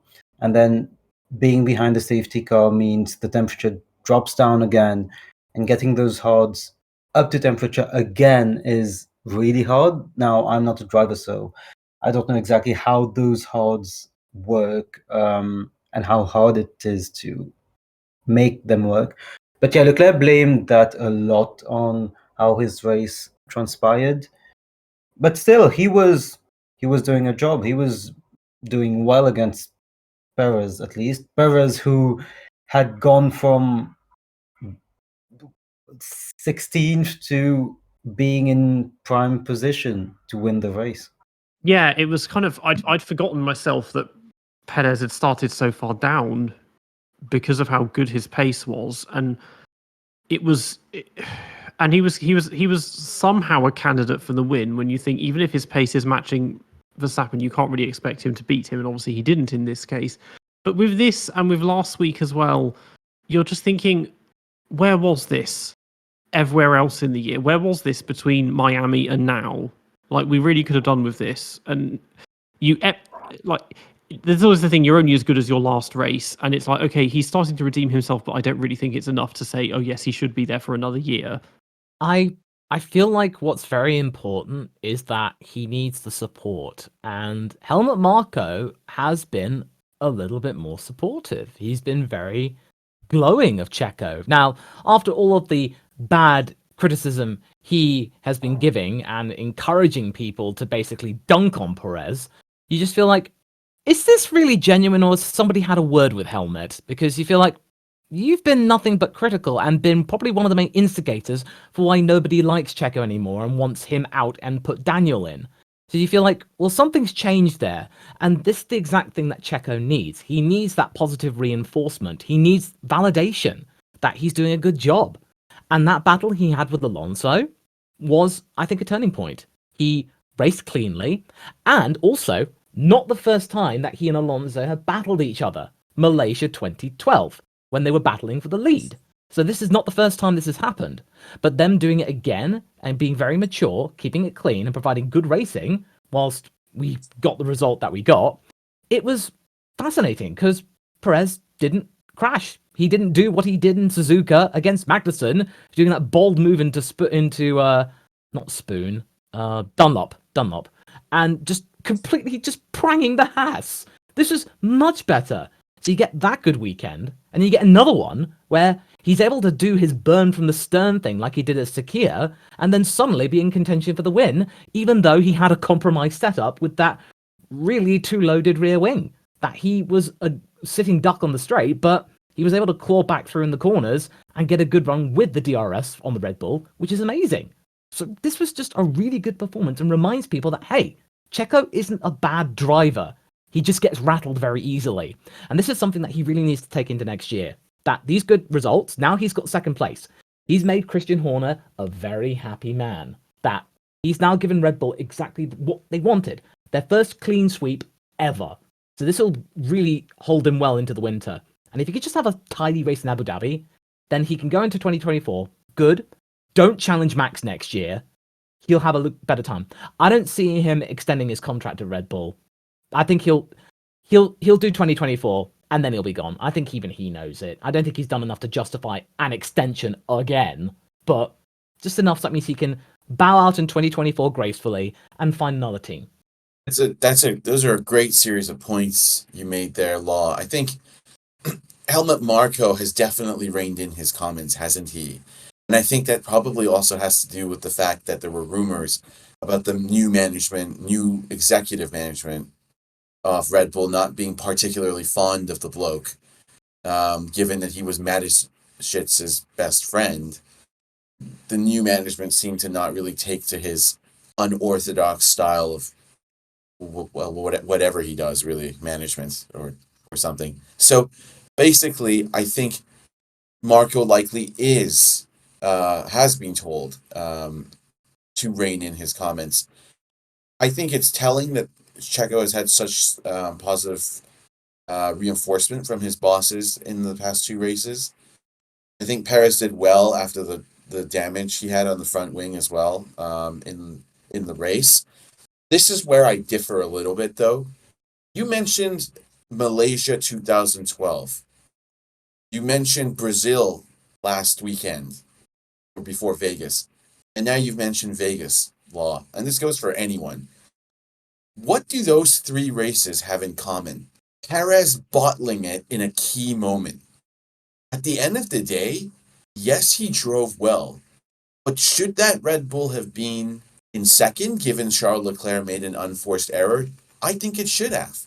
And so this is where I'm conflicted in Formula One. I've been watching the sport for quite a while, and I'm still conflicted when we say this was a good drive. Passing cars that are 7.5 tenths slower is not a huge achievement in my view. Now, I'm a scrub. I can't drive a Formula One car. Sure, Perez is better than I am. But if I'm comparing Perez to a benchmark of the top 20 drivers in the world, what else do you expect him to do? I mean, I'm just a little confused. I mean, I totally agree with what you said as well earlier about Perez having a psychological issue. He admitted that himself. He is not a mentally tough driver. But I still think he didn't do enough for this to be considered a good drive, because you have such a car and you're given a freebie with Leclerc making an unforced error and you still can't hold on to that position. That's concerning to me. But that's just my view. No, that's absolutely fair. And I do understand that. And this is something that, if this were Checo having not had any of these unforced errors and we'd had a solid race, like 2021, like he did the job as a second teammate. And then if he suddenly was doing this and got this race where people expected him to be an easy second, then people might go, that wasn't as good as it could have been. But after what's happened and Max Verstappen just looking at him going like, that's cute. You're going to challenge me? Get to the back of the line after Miami. You feel like Perez was destroyed. And then Marco dog piles on him. The media pile on him. What's he supposed to do? He's been completely destroyed, and he needs to build that back up again. And race by race, he'll build that back up. And if he can do this Abu Dhabi race justice and get a decent result, maybe a cheeky little goal, try and increase the gap to Hamilton to 50 points, just to get a spread, then this could be going, okay, all right, I managed to recover. I gave Red Bull what they wanted, a 1-2 in the driver's standings. They've never done that before. Okay, I was the one to do it. That's something good to hold on to. Then go into 2024, completely different, and then go from there. So this is baby steps right now to reinventing. This is Perez 2.0. So we're seeing what Bottas did in 2018. He was destroyed by Hamilton. And then he went into 2019. Sure, it didn't work out for him in the end, but he started off really strong and just trying to be assured in himself. This is what Perez needs to do. Just don't bother Max. There was a really interesting thing that we saw. I remember seeing one of Marco's backhanded compliments that he was talking about. He's talking about Gerhard Berger when he was teammates with Ayrton Senna. And when Berger was partners with him, he was like, Berger said, I'm not going to bother even going anywhere near Senna. I'm just going to let him do his thing, and I'll be a teammate. And Ayrton liked me for that. I didn't get in his way. And I was able to reap the benefits when things didn't go Ayrton's way. So Marco was just going, well, he should be doing that. Well, why can't you do that? So I think that's what Perez does need to do. Max is such a huge talent that anyone going anywhere near him that isn't Charles Leclerc or Fernando Alonso or Lewis Hamilton or Lando, don't bother. Yeah, if we go into preseason testing next year and Perez says I'm fighting for the title, then that's the season written off. It's going to be the same. It's going to be the same as last year. Bottas did this as well. It just, even if you you can't beat Max. Even if you're allowed to try and challenge him, you're just not going to do it. He's not that kind of.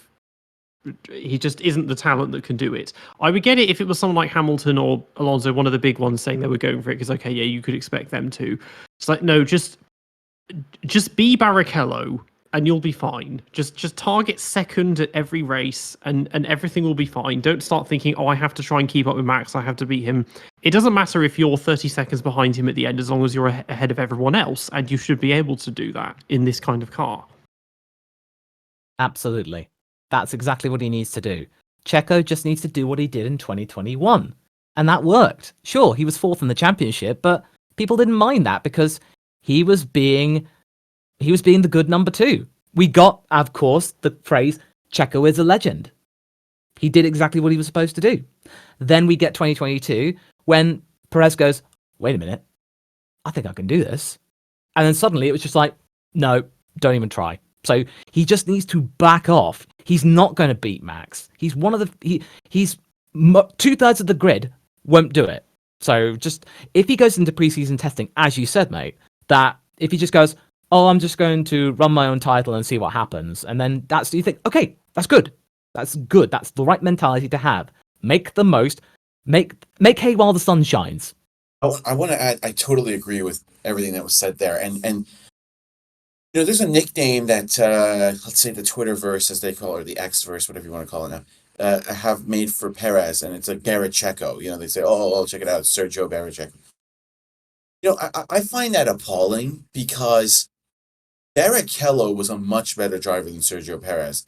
And one thing I want to say about Rubens is that, yes, he did his job and was dutiful, but Rubens was a passionate driver, and he actually got very emotional behind the scenes. He really didn't like the treatment that he was given, and it wasn't as easy as it looked like from the outside. I would go a step further and say, you know, Sergio Perez should ask whoever has this number and call Eddie Irvine over the winter break and have like a 2-hour sit down, drink with him, because Eddie Irvine had the mentality I think Sergio needs. And this was Eddie Irvine's attitude. Hey, I finished second, 40 seconds behind Michael. But guess what? None of you would do any better. I'm not too fussed about it, and I'd thrash the rest of you, Mika included. Now that's delusional, but that actually helped Eddie, I think, because Eddie was just sitting there enjoying the dream of driving for the most prestigious team in Formula One and picked up the scraps. And he did it brilliantly in 99 when Michael got injured, and his reputation was left intact. And I think that's what Perez needs to do. Just be relaxed with it. Be like Eddie. Go out, have fun.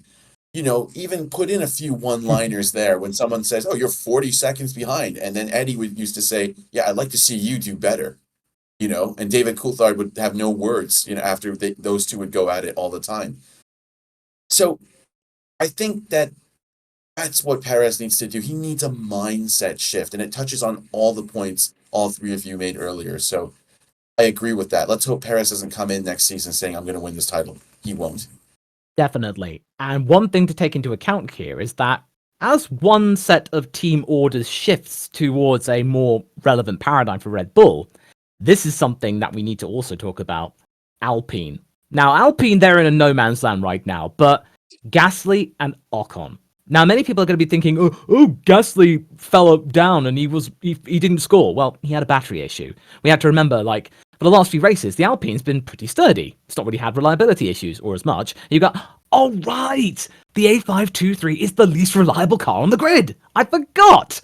Back on form. You just feel like, oh, no. The worst time for it to happen. Gasly was 16 points ahead of Ocon. Now he's only 4 points ahead with one race to go.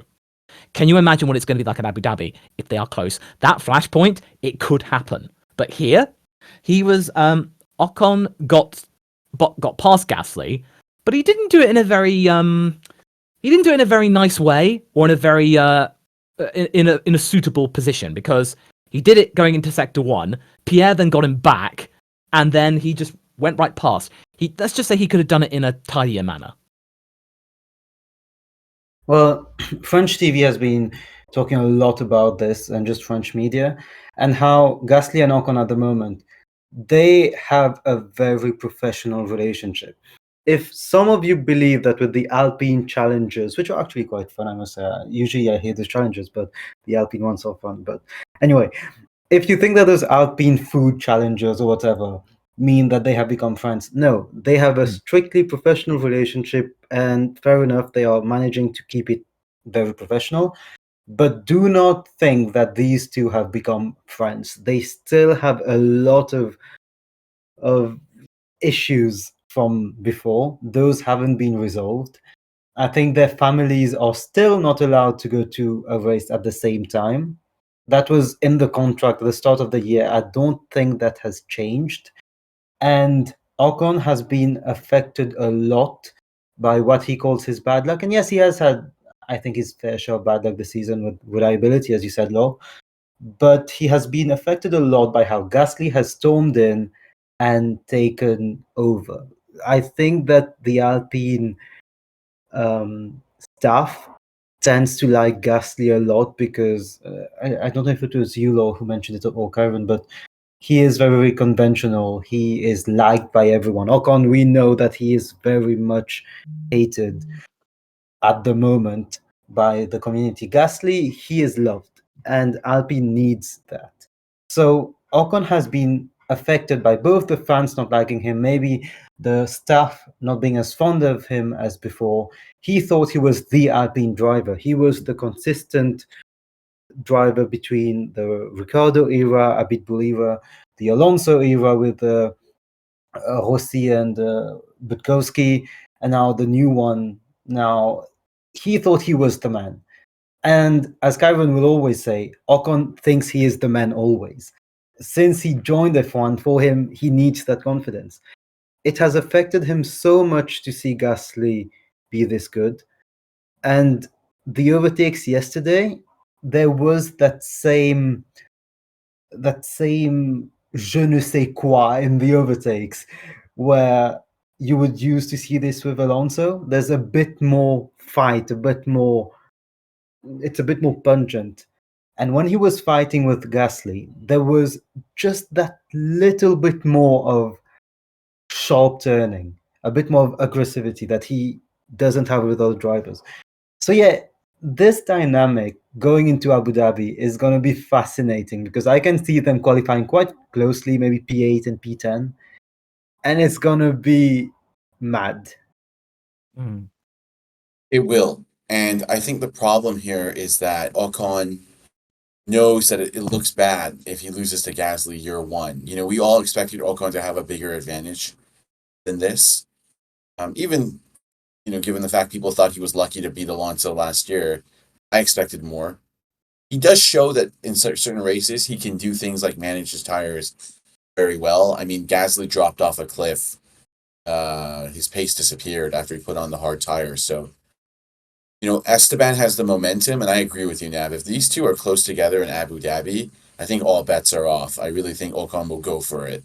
And these two have history dating back to their childhood. So I hope it does happen. I hope we see fireworks.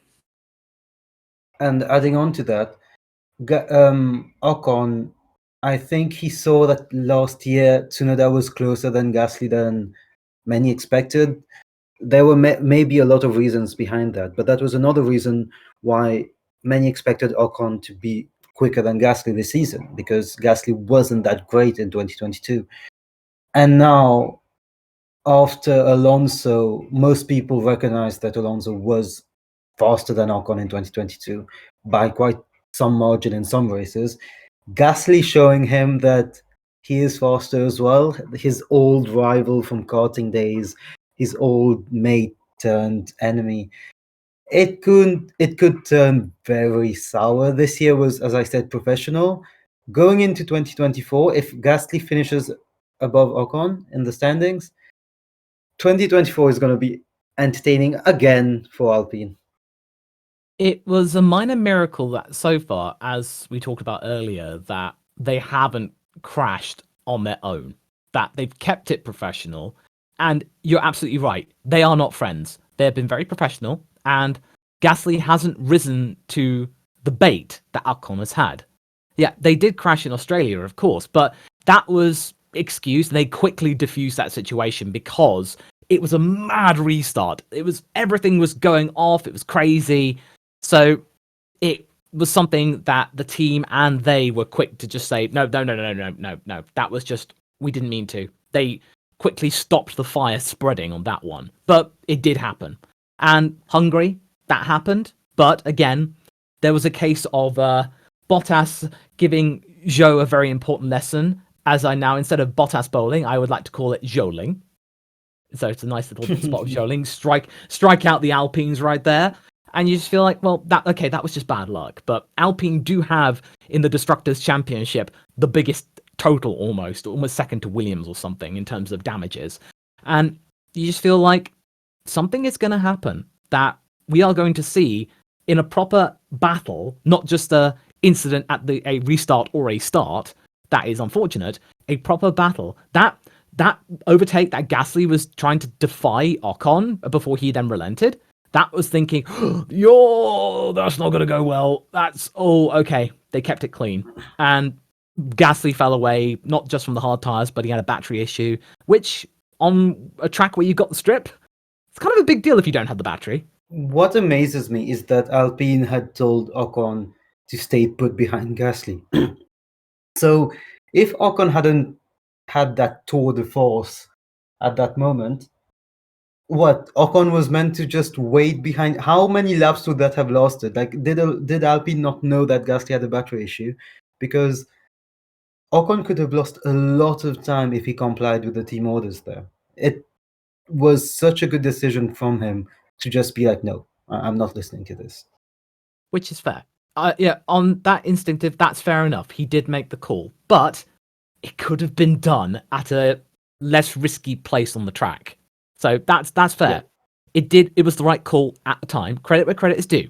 He did get the result, but he didn't do it in a very smooth manner, especially going out Q1. I mean, this is an open question. When Ocon first overtook Gasly by dive bombing, and then Gasly was going round the outside of Ocon to take back the place, how many of you thought this is a crush? Because I thought this is done. This is... Oh, yeah. Oh, yeah.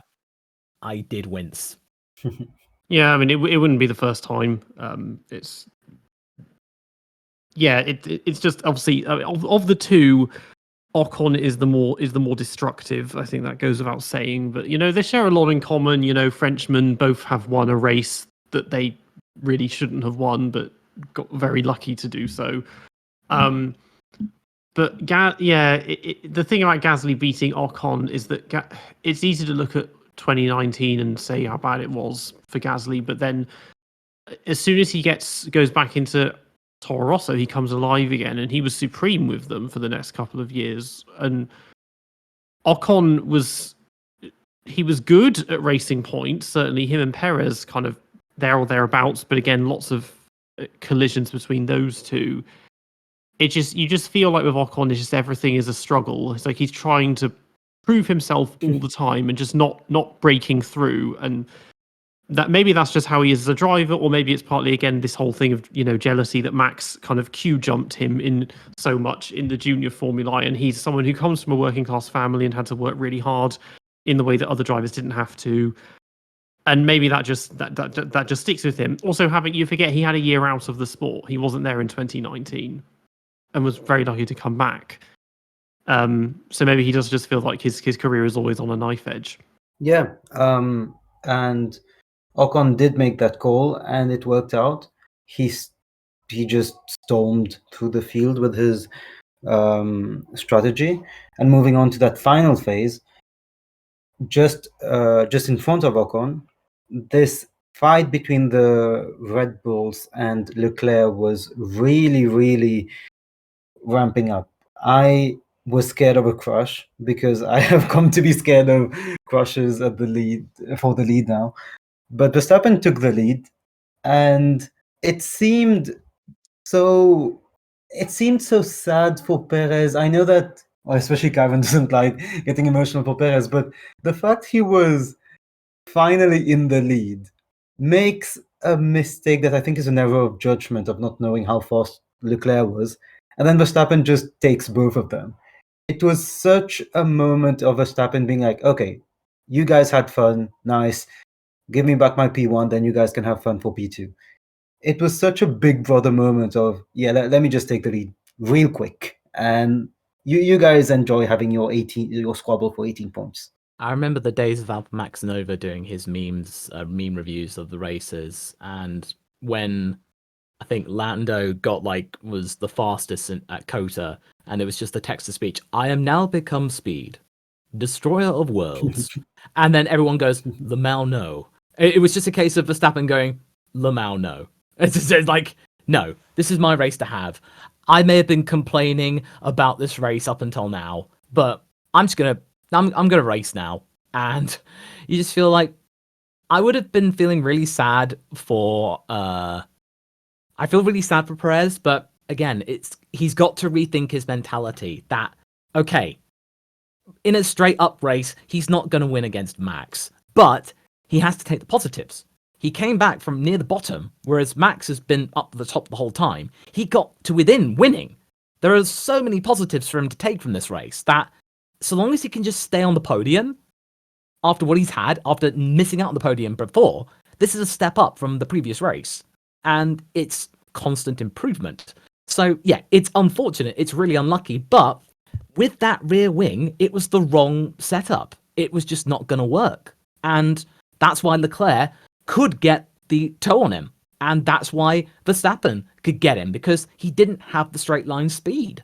I'm honestly glad that there was a setup difference, because if there wasn't that to quote unquote blame, I would feel, we've felt worried for Perez for a while now, but I would have felt so worried, because that would have meant he's second at the restart with new tires. Verstappen is fifth at the restart with new tires. Give it, what was it, 5 laps? 6 laps? Verstappen is now first, you're now third. It's one of the most humbling experiences I think you could ever have as a driver. Yeah, I mean, you have to remember as well, I think, about, of course, the 5-second penalty. Without that, because obviously you don't just lose 5 seconds, because he would have, after his pit stop, he would have come up behind drivers he otherwise wouldn't have. Verstappen could have been as much as 10 seconds ahead of them at the end, so it wouldn't have been... It wouldn't have been anywhere near as close, is the thing, in the end.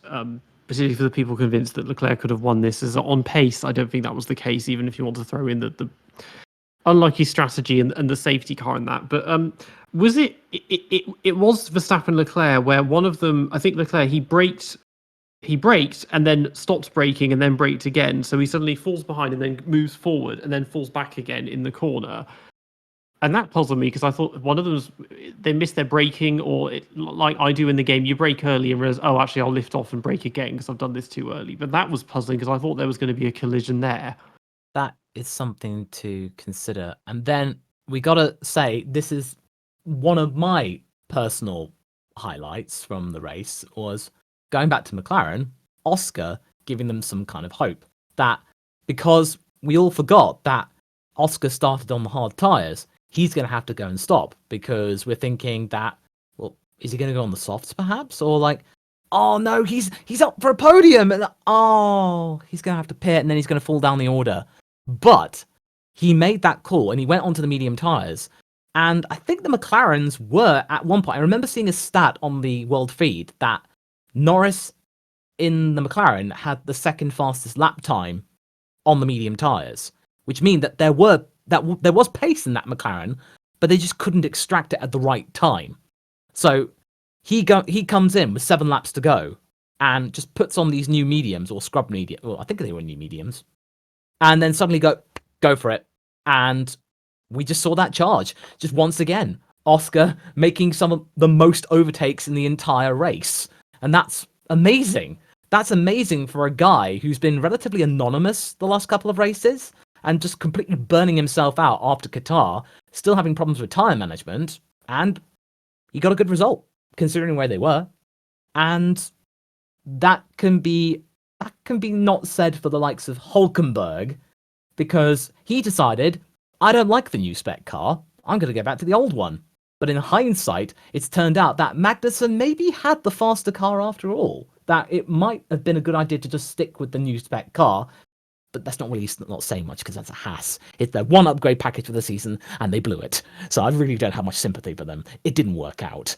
But Hulkenberg had a DNF. Tsunoda had a DNF, gearbox issue. His race was just dire. Ricciardo's wasn't much better. And yeah, those DNFs, had we not had those big runoffs, like we see at Singapore in turns 12 and 14, maybe that might have led to something else happening.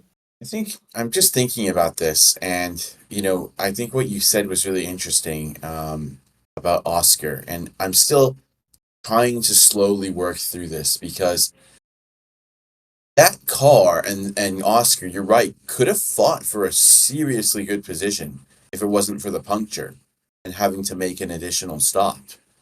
That team, that car, the McLaren. I mean, think about it. Oscar started 18th. And he could have easily, he got points, right? He finished P10. But had he not had to add this additional pit stop, who knows what he could have done? I mean, he looked really, really good there for a, I don't know, top 5 at the least, I think, finish. And that would have been the drive of the day because we think the McLaren isn't that good around here. And I think it makes me wonder, okay, we know that the car doesn't suit this kind of track, but maybe they also went the wrong direction in terms of setup or something like that, because as you said, Law, Norris had good pace on the mediums, and that suggests that the car had some pace after all. So it's a confusing one. And I'm still trying to think through it. Like, how on earth can you be that slow in qualifying and then suddenly have tremendous pace? I said earlier that this McLaren has the largest performance gap in the modern era of Formula One that I've ever seen. Like, this car was literally at the back of the pack in some of the early races. It looked like the quickest car at certain races, and then it'll fall back to mid-pack randomly or not make Q3 sometimes. What on earth is going on over there? Law, what do you think? This is not the first time this has happened with McLaren. Because of the Brawn documentary, which I've just finished, and I think it's a very good documentary. It's very, very good. And I feel like people who watch Drive to Survive, for a start, there's actual commentary instead of made-up commentary. And there's also the idea of McLaren were nowhere at the beginning. Lewis Hamilton right at the back.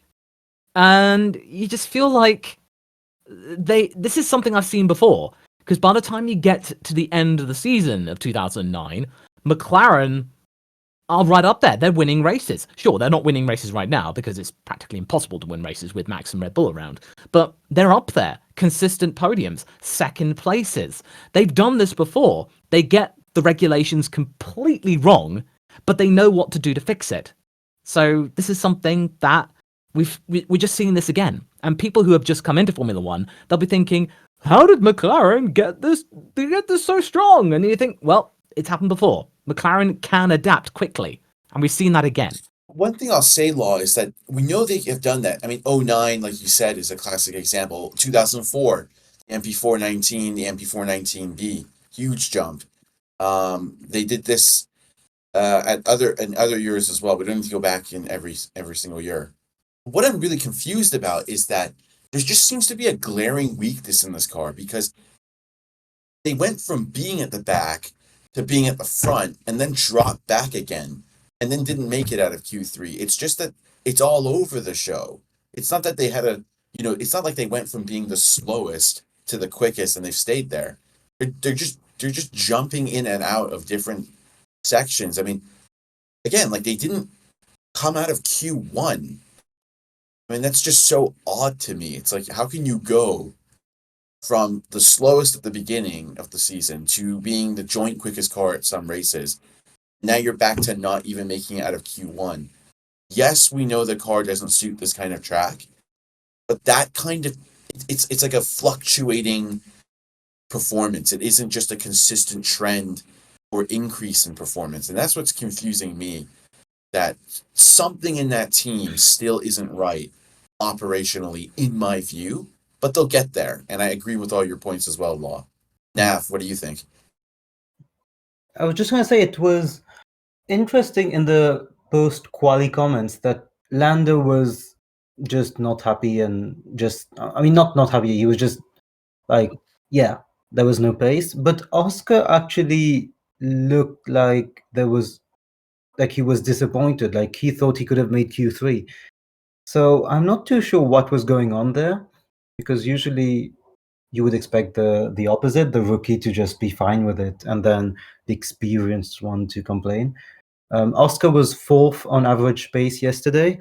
Of course, that included a final stint on mediums where he could just push for 6 or 7 laps, which no one else did.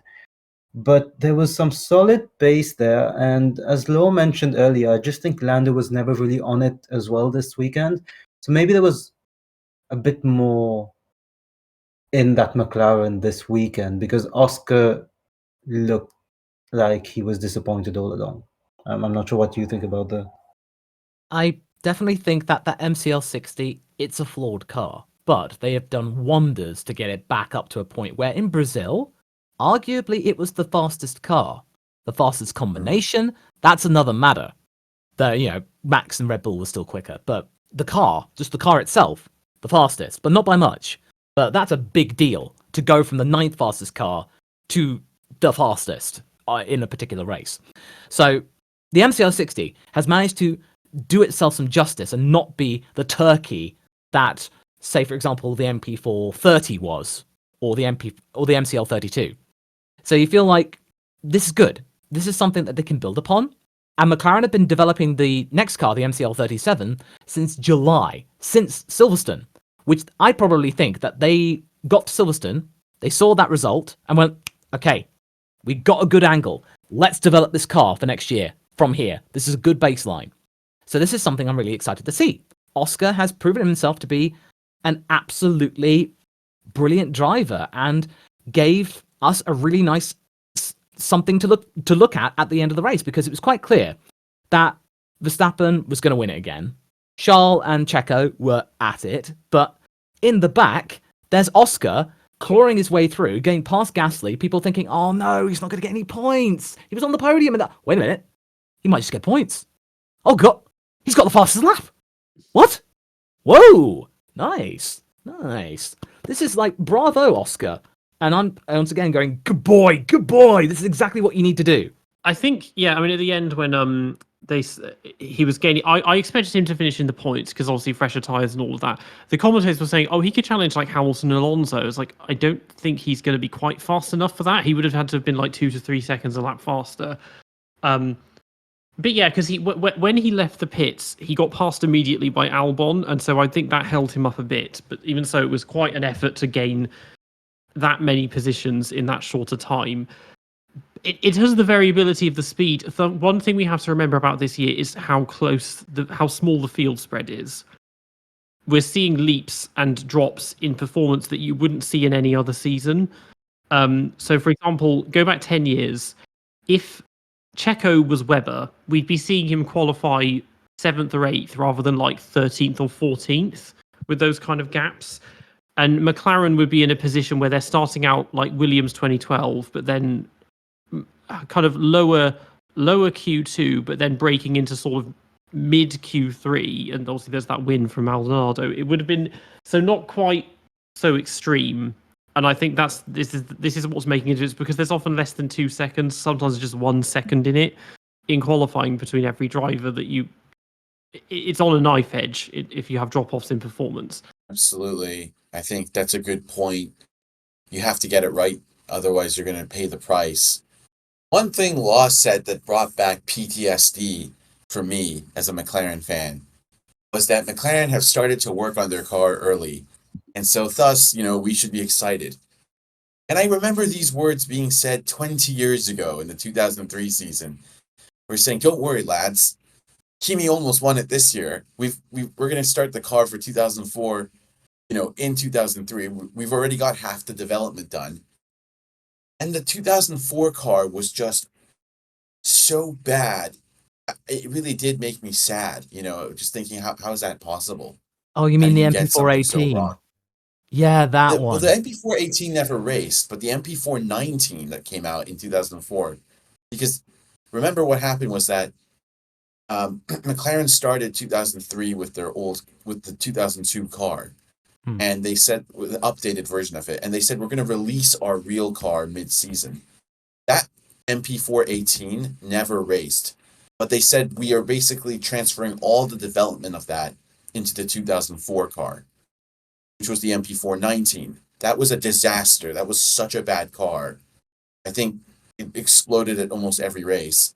And then they brought a mid-season 2004 car called the MP419B. So my point is that McLaren have a history of just dropping the ball, even though they've had ample time. So I really hope they don't. I want to see McLaren back up at the front consistently. And I think it's been good for Formula One to have another team up there mixing it up. I just really hope they don't. I really hope they don't drop the ball. That's all I'm saying. I understand what PTSD. you mean. I understand what you mean there. It's a little bit nervous, but I think in this situation, the clear model to follow is in fact the Red Bull, and McLaren have been the best at adapting their car to the Red Bull concept. Ferrari are doing that well with the Progetto 676. That seems to be getting Charles a little bit interested. I just feel like that McLaren, they've clearly seen that what we got works. That this is kind of like not like the MP418, because that was a radical change. Adrian Newey was saying that all the time, saying this is a completely revolutionary design, but it was skittish. It was like the you know what? It was like the RB16. I went to Barcelona 2020 testing, and the theme of the day was Verstappen spinning all the time, because you said the car's really quick, but spins all the time. So you feel like it's a really temperamental car. Both cars are designed by Adrian Newey. So you just feel like that. I think McLaren have got this a little bit more settled, because they at least were able to admit to themselves last year in December that we got the design wrong, and we're prepared to sacrifice the start of our season to get it right. So at least they're at least willing to admit their own mistakes quickly. One thing that could motivate McLaren would be getting fourth in the championship, which they are holding on to thanks to the result for this race, with Piastri getting a point.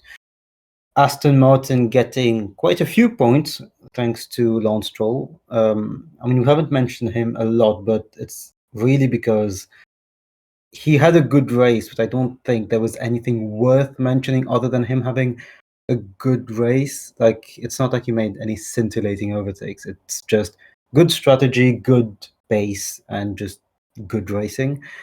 And yeah, so McLaren is holding on to fourth in the championship, but Aston Martin has closed down the gap thanks to Brazil and thanks to Vegas. Mercedes is starting to be threatened by Ferrari, as Russell's penalty impacted them while Leclerc got 18 points. So there are two big battles in terms of the constructors to look forward to in Abu Dhabi. And also, you never know what the minnows, they're not really minnows, it's a bit rude because it's not quite live Andrea Moda and 40, but it's going to be nice to see if the minnows can try to get a few points there as well, because there are a lot of millions of pounds at stake between Haas, AlphaTauri and Alfa Romeo. So I feel like Alfa dropping the gun and dropping the ball at the last two races might impact them quite badly. I think with Stroll, maybe he's taken his very short, snappy interview at Qatar to heart when they said, what can you do to fix all of this? And he just goes, keep driving. Because that's all he did in this race. Yeah, he just kept driving and kept his head while everyone else lost theirs, I think is the way to put it. And was kind of invisible. But it was good for him. I mean, there is a cruel irony in the fact that he's been derided all year for costing Aston what probably could have been originally second, but now fourth in the constructors. But he might, if he has another race like this, he could potentially give them fourth back in Abu Dhabi. The back four teams is interesting because if we were using the 90s points system, none of them would have any points because none of them have finished any higher than seventh. And that gives you an idea when you see, the gap between Williams and Alpine is quite significant in terms of points, and it shows you, well, obviously the dominance of Red Bull, but also how good reliability has it. There's been so few opportunities for them to break into the points. But more realistically, they're not close enough together that I don't expect anything to really change unless one of them suddenly has a breakthrough and gets a podium, because the gaps are just not the gaps are a bit too wide for you to expect any position changes. So I think those are probably going to stay as they are. Yeah, I don't think there are going to be too many changes, but at least it gives us some hope. And also, I used to care about the constructor standings because of the wind tunnel times and how that could affect the season. Aston Martin have made me lose faith in whatever that means, because when finishing sixth last year, sixth or seventh in the constructors last season, everyone expected them to do so well with the wind tunnel time this season. That didn't happen. So I should be happy if Aston Martin finishes fifth in the standings this season. But if they don't know how to make wind tunnel work, then I'm just wondering, does it even matter? Yeah, I mean, it's money. That's a really good point, Nav. And I think Aston Martin can be somewhat satisfied, but also a little disappointed given the early season momentum they had. I mean, they sort of dropped off for a few races there, and they need to learn from that. This is a learning moment for the team. How do we bring updates? How do we work with the drivers to make sure that the updates are correct, that the wind tunnel data is correct? It's going to be a very telling year next year from the first race for them. I want to just touch on Charles Leclerc. As you know, this driver is quite well supported by those who are under the age of 18 in the Formula One community, and I couldn't help but notice how many people were praising this individual after the race as if he had driven, the second coming of the 1996 Spanish Grand Prix. Listen, he drove a good weekend. He was on the pace in qualifying. He got a pole as usual. But I think that the win was there. And if the win was there and you finish second or third, you haven't really done a good job, have you? And I think that the key here is to remember, Charles had a moment after his pit stop where he was absolutely nowhere in heating up his hard tires. And that is, in my opinion, what cost him. Don't forget, the only reason he made that opportunistic and a great pass on Perez on the last lap was because he went off the road in the first place. I mean, the whole point is you don't make those mistakes in the first place, and you make it look easy. He's making finishing in the correct position difficult, and thus he's getting all this praise. Let's have a little bit of objectivity here. He did a good race, but it wasn't great, and yet again, he doesn't win from pole position. I don't know what to say. Law, what do you think? I reckon that this is a similar situation to Checo, in that this is a mind reset, because Brazil, it was worse for Leclerc. He didn't even start the race, and he looked good. He could make up for some things, and he was unlucky in qualifying, but he had the pace. But you just feel like going into this, yeah, sure, he missed out on the win from pole, but he was in the shout. There was a while with that 5-second penalty that Max is starting to get a little bit, this 5-second penalty might actually hurt me. And Charles had some moments. And yes, you're absolutely right. Yeah, Leclerc going off the road, going wide in turn 12. Yeah, that wasn't great. That was buckling under pressure. But he still got a second place. He was competitive for most of the race. This is something that he needs to take on board and accept, okay, this is a podium. This is something. This is something to show that I was closer to Max than I had been for most of the season. And the car didn't give out on me. I could have done with some help with Carlos, that I was kind of fighting the Red Bulls on my own, but this is something. This is something to take into the winter. That was something. I was closer to Max than I thought I would be.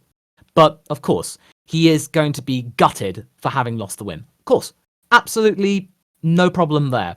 No problem there whatsoever. He should have won, but he got second. Yeah. So after the race, online, on Twitter and everything, he was, praising the victory, and all of his fans are saying, "Oh yeah, this is so great. We needed something like this." And all I was thinking was, "Yeah, that's it. Just keep bending over for Max. This is the 11th win that Max has taken from one of Leclerc's pole positions, and Leclerc has taken 4 pole positions from his own wins. Yeah, it's becoming I don't know how to describe it. It's becoming a bit of a meme now that's just an invitation for Max to win. And this time it was a bit less on Max because him running wide, that was after Max had already passed him, and it was more the safety car. But it's just we don't see that fighting spirit nearly as much on the Sundays. Again, it's my thing. Michael on Saturday, Mick on Sunday. It just doesn't. He made the last lap pass on Checo. I mean, if that had been for the lead, that would have been sensational. But it's just not there, and it's starting to fade. I think with him and just the whole him being like the chosen one for Ferrari and the second coming of Michael, when he's really turning into the second coming of Alesi. I can totally understand your sentiments there, Peter, and I would like to say one thing here. The points in Formula One are given out on a Sunday. So ultimately, that's going to weigh more on your reputation and your legacy as a driver. Leclerc can keep racking up the poles. Great. But if you can't win races, that you're not even supposed to win, you cannot be compared to Alberto Ascari, Michael Schumacher, Niki Lauda, even Kimi Räikkönen, even Fernando Alonso. As much as it pains me to say that, the guy won races he shouldn't have won. And I'm being serious here because let's put a thought experiment here. If Michael Schumacher in 2000 was in that Ferrari, would he have won the race? Here's another thought experiment. Would Kimi Räikkönen from the 2009 Belgian Grand Prix have won this race in the Ferrari? Here's another thought experiment. Would Fernando Alonso of Valencia 2012 in that Ferrari have won this race? Yes, they would have. I can't prove it, but I think we can all know, those who have watched Formula One, this was a winnable race. And it's not, it doesn't help anyone when people just blindly praise a driver because he did something that made you laugh, or because, you're a 16-year-old who needs emotional support and you get that through Charles. That's amazing. I like that. That is good. But that doesn't mean Charles is that good. He has tremendous speed over one lap. I don't want to downplay that. This guy is really quick. But he just doesn't get it done on Sunday. He doesn't get it done. And I'm so sick and tired of him bigging up his performances on the radio after the race. Oh, that was amazing. That was amazing. Yeah, I was amazed at how long it took you to heat up your hard tires, man. I was amazed by that. And that cost you the win. Okay, I'm finished on that. You know what? I feel like this is a symptom of the 2018-2019 class of rookies, that this era of Formula One, where we see teams putting young drivers on a pedestal and going, this guy is our future. Look at these young little babbies. They're going to take us to championships in a few years' time. So you get Charles put on a pedestal at Ferrari. You get George put on a pedestal at practically Mercedes, but he's doing his time at Williams. You get Lando being put on a pedestal at McLaren. And they're not kicking on as much as people expect. That is just something that I'm starting to see downsides to. Charles Leclerc needed one more year at Sauber or Alfa Romeo alongside Kimi Räikkönen to learn a little bit more what it takes to be driving with a world champion as a teammate. And it's just something, it's just that's the thing. He just needed one more year at Alfa Romeo to then go into 2020 with Sebastian Vettel and learn some more there. And then arguably, Seb might have not been kicked out of Ferrari when he was, and he might still be driving today. And you just feel like they put too much pressure, Ferrari, on Charles to do, because 2019, he had an amazing season, winning at Belgium after what happened to his friend Antoine Hubert. What happened in Monza, he wins his first Ferrari race at Monza. That was just a mic drop of a take by Law. That was awesome. Okay, I agreed with everything Law said there. Law, you dropped out. Do you want to continue on that? Yeah, no, it's my bad. My Discord suddenly went like, oh, we disagree with you. But no, that's the thing.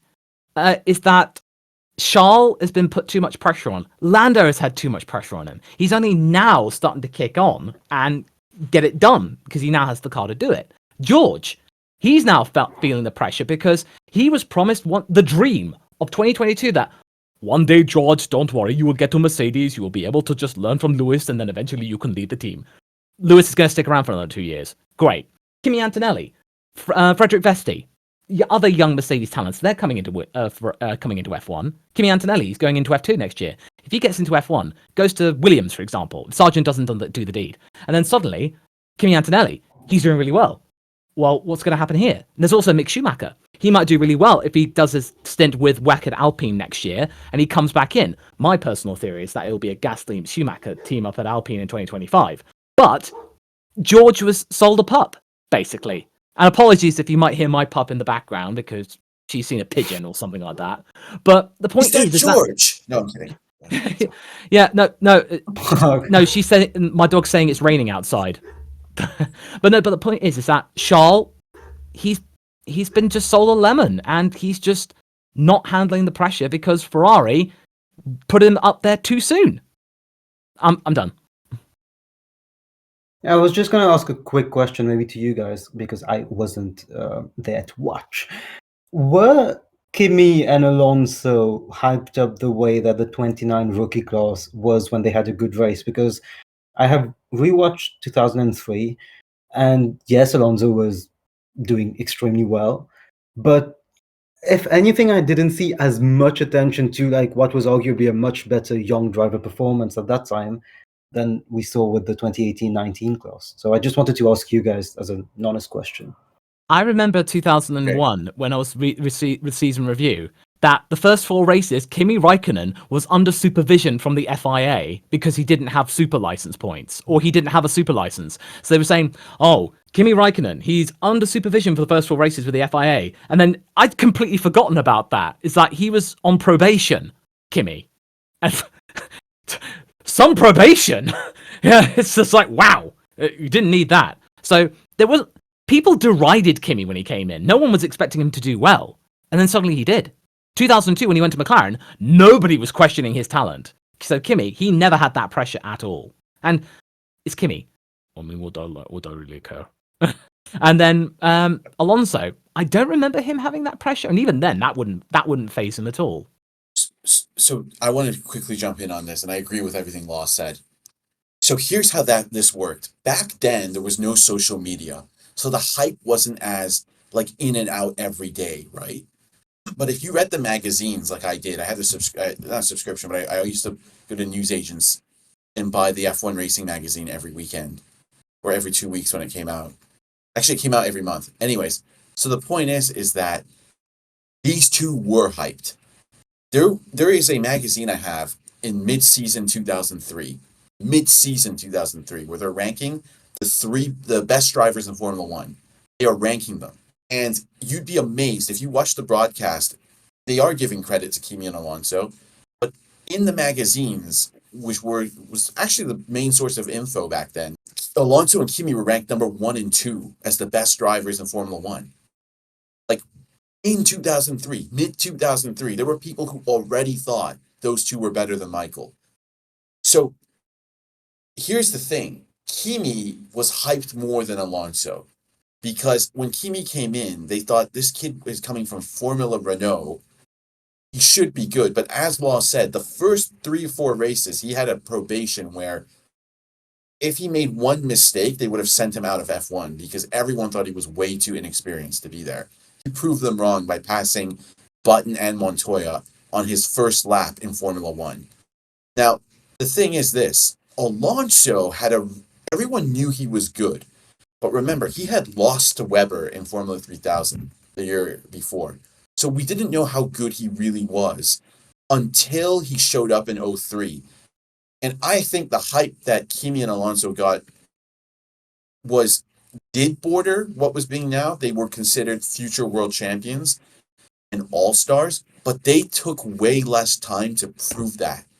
After 2003, nobody had any questions about Kimi Raikkonen. And after 2000, I think Alonso's stock dropped in 04. But then after 05, nobody had any questions about Alonso. And that's a 4-year period, basically. This is we're going into year 6 with some of these drivers, year 7 with some of them. This is taking way too long. These are veterans now. Kimi and Alonso proved themselves within the first few years. I would say Kimi was proven. I remember Michael saying in 2003, Kimi is better than Alonso in his view. He said that. That's his words. He said Kimi is more developed than Alonso at this stage. Alonso clawed that back, as we know. Guy's a superstar. Kimi was a superstar. So yes, they were, but they proved themselves quicker too. And I'm going to stop there because that to me is the point. Like Russell, Leclerc, Norris, like, come on, like the clock is ticking. Like, show us what you can do. Start beating Verstappen. Like, stop making unforced errors in the races. Like, that's all I'll say about it. I think the social media does obviously change people's perception a lot because back then we didn't have it. But to have in 2019 to have 2.5 British drivers join, and then the year before Leclerc, and then they get called the Twitch Quartet in lockdown and get this massive fandom. But when you look at obviously each of them, they're all supremely talented. They've all got very high expectations. But then you look at what the current state of things is that on Sundays, every time he gets pole, Leclerc will just bend over and let Max go in dry. Lando and wins, it's like two positive ends of a magnet trying to come together. And then you've got Osama bin Latte boy just being a terrorist at every other race. It's not really working out for them. But then Albon is the only one that raced against Verstappen directly, and it wasn't brilliant, but then you can't expect that with him. And he's being very solid and doing well, but he's in by far the least competitive car of them. And they've just got caught in an unlucky period because we've gone from one period. We had this late 2000s of a succession of champions, but now we've had Vettel dominating, then Hamilton, and now it's Max's turn. And Max, he's the same age as them, but he's been in it a few years longer, and his attitude, he's just stone cold. There's no, I don't know how to describe it. Like he's like a cyborg that's been programmed for racing and just has this one-track mind and doesn't think about anything else. He doesn't do anything else as well. When he goes home, he just sits there on his sim rig all the time. The others have at least a few hobbies outside of that. It just prolonged. I mean, I felt like at first with Hamilton's dominance, it's prolonging Max achieving what he should do, but then Max is kind of making up for that in overtime now that he's just matched Vettel's wins, but he's like 6 years younger than Vettel was when he got to that. And there's nothing stopping him unless there's a massive turnaround in 26, and maybe it's just not going to happen for those four. I feel like the most cathartic thing that I've seen lately with Albon is that helmet. Just the rumors going around that say maybe we're a bit too harsh with him. Is he available? Alex, are you available? Maybe in the future. Then Alex is effectively, or rumored to have gone, no, I'm done with you. Get out of here. So you feel like, Alex, good man. Good man. You're sticking to your guns. Alex will do, he's found his role in Formula One. Sure, he's not going to be a world champion. No. But will he be a very solid leader for a team that is in crisis and is trying to rebuild itself? He's the guy. He's that guy to rebuild Williams into something great. He is part, to a lesser extent, of a dream team. That Schumacher, Todt, Braun, Byrne, they had that. Of course, I'm not going to say Williams are going to win world champions in 2026 or something like that, but you never know with the regulations. You never know. But they're getting that core team. Pat Fry, technical director, James Fowles, team principal, and Alex Albon, the team leader in the driving.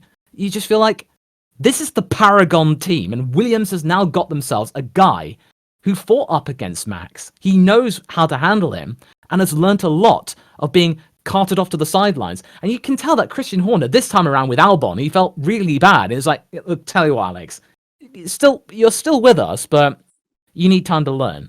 So I think, like with Ricciardo, Christian will be thinking, damn, Alex is another one that got away. Actually, that's a good segue, Log, because we usually have a question segment after the race, where one of the questions is addressing Williams and what happened in this race to them, because they qualified fifth and sixth, sixth and seventh, bumped up due to Sainz's penalty, and then in the race they faded away, partly due to actually mainly due to the strategy, I would say, because Albon and Sargent both pitted during the Leclerc timing, which meant that they also had trouble to heat the hards back up, and then just fell through. I mean, Albon stuck it in he stuck through in P8 for a while until Alonso and the others, Perez and Sainz, until Sainz and Alonso went through. But yeah, I personally think there was a big case of unlucky strategy. I don't think it was that much of the race pace being bad. I'm not sure what you guys think. I agree, because before the safety car, I mean the VSC, you know that, but before we got the full on safety car, Williams were pulling away. They were slowly but surely making the gap between 6th and 7th. I think at one point Sargent was like 4 seconds ahead of 7th place. And you feel like this is exactly what Williams needs to do. They need to build up a gap before, yeah, that means they got some wiggle room in terms of strategy. But what became really clear is that Williams didn't either have the tyres or the strategy to be able to counter with what Haas likes to do, with pray for a safety car and then something might happen. But Williams, they couldn't make anything happen, except it was the thing that they subscribed to. And they knew that. This was just bad luck, that they just couldn't handle the versatility for what we could possibly see. And you just feel like this was a missed opportunity. But at the same time, they are very lucky, since none of the bottom 4 teams scored. Everyone thought that, oh, this could be an opportunity for Haas to score, and they still blew it. It wasn't cold enough for them. They still chewed through their tyres. Williams, you would think that if they got Q3, both of them, they'd be guaranteed points. They did that part, but Vegas threw in a curveball, once again, making it really unpredictable. Everyone thought Williams would be a walkover for double points, maybe even almost doubling their points tally in one race. But you feel like, nope, that didn't happen. They just didn't have the right strategy. And I feel really bad for Logan, because he's going to get ribbed on. They'll be thinking, so much for the Eagle. He flew high and then crashed. And you're like, no, he was only 7 seconds behind Albon, who he himself wasn't having a much better race. And you just feel like he lost 2 places in one corner, turn 5. He went down from 9th to 11th. And you just feel like, oh dear. Oh dearie me. I just felt like Williams, they missed out on stuff here.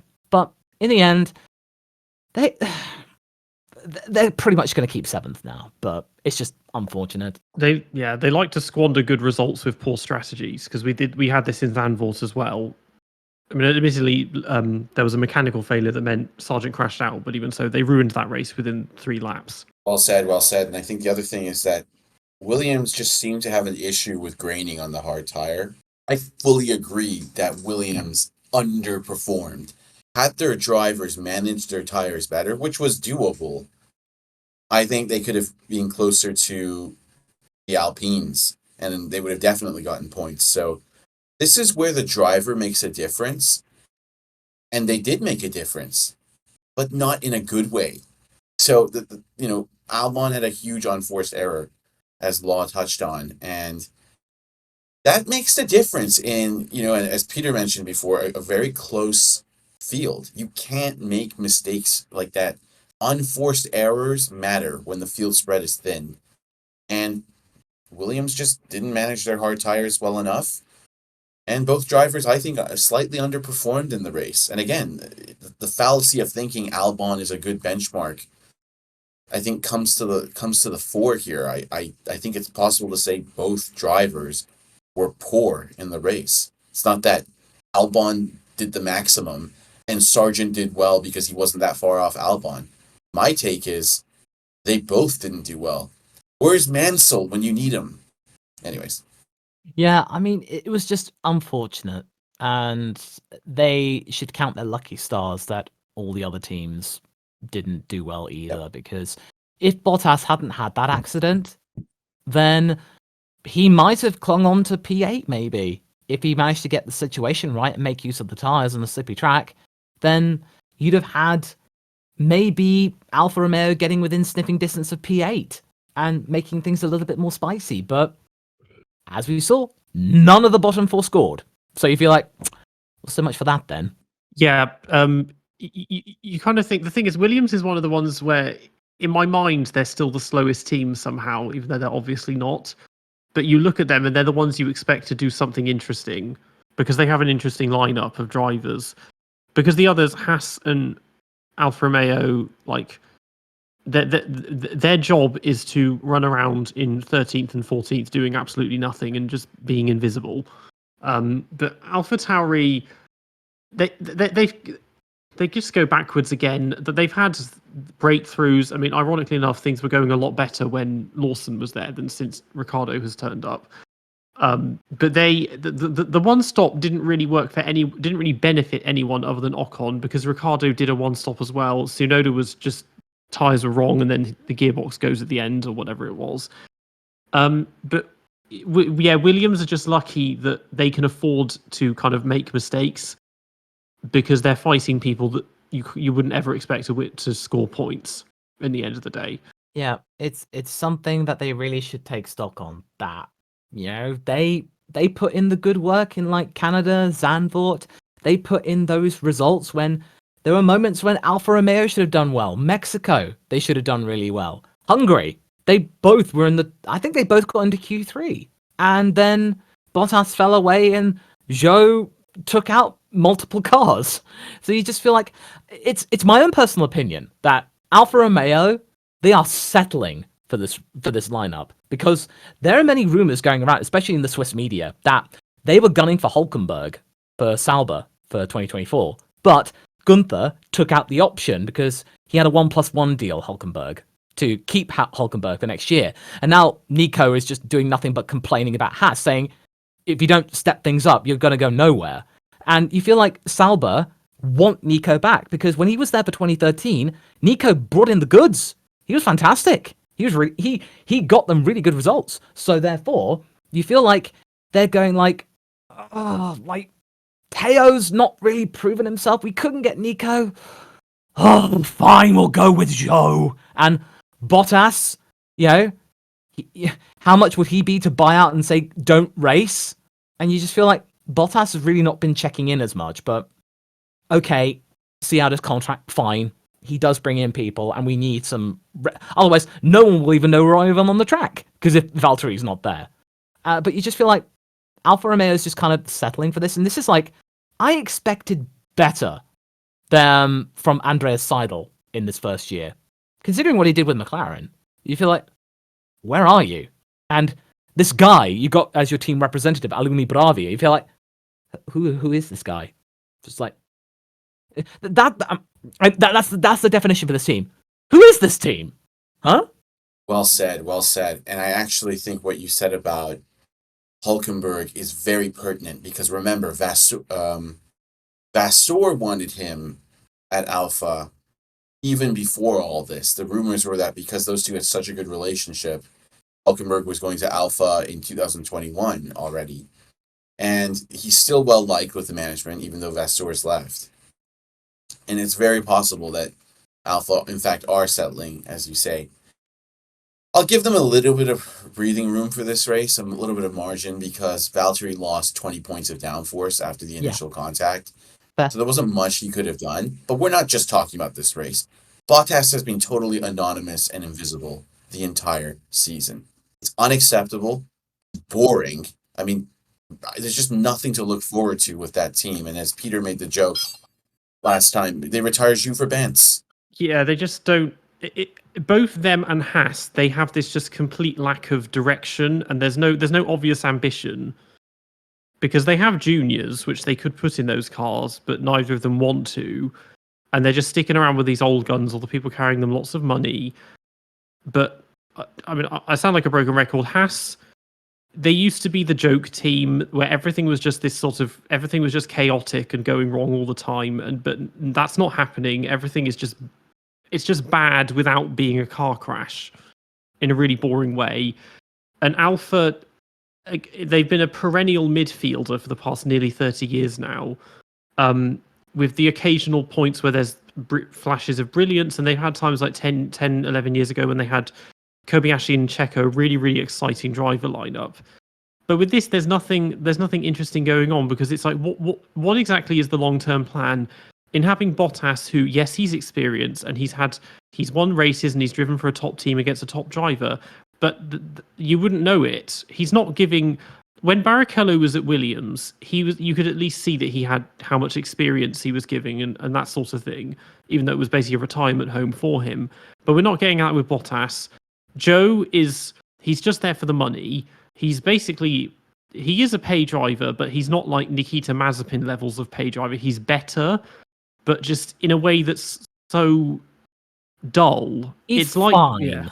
Yeah, he's just okay. It's like having, Ralph Furman or Gianmaria Bruni or Enrique Bernaldi, just someone that's going to be there for a year or two and just do nothing. Yeah, and also on Alpha, I included Bottas in my biggest disappointment of 2023 poll on YouTube.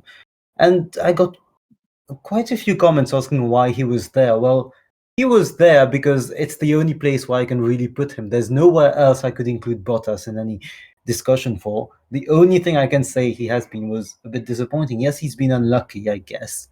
But this year, Zhou has been so close to him on pace.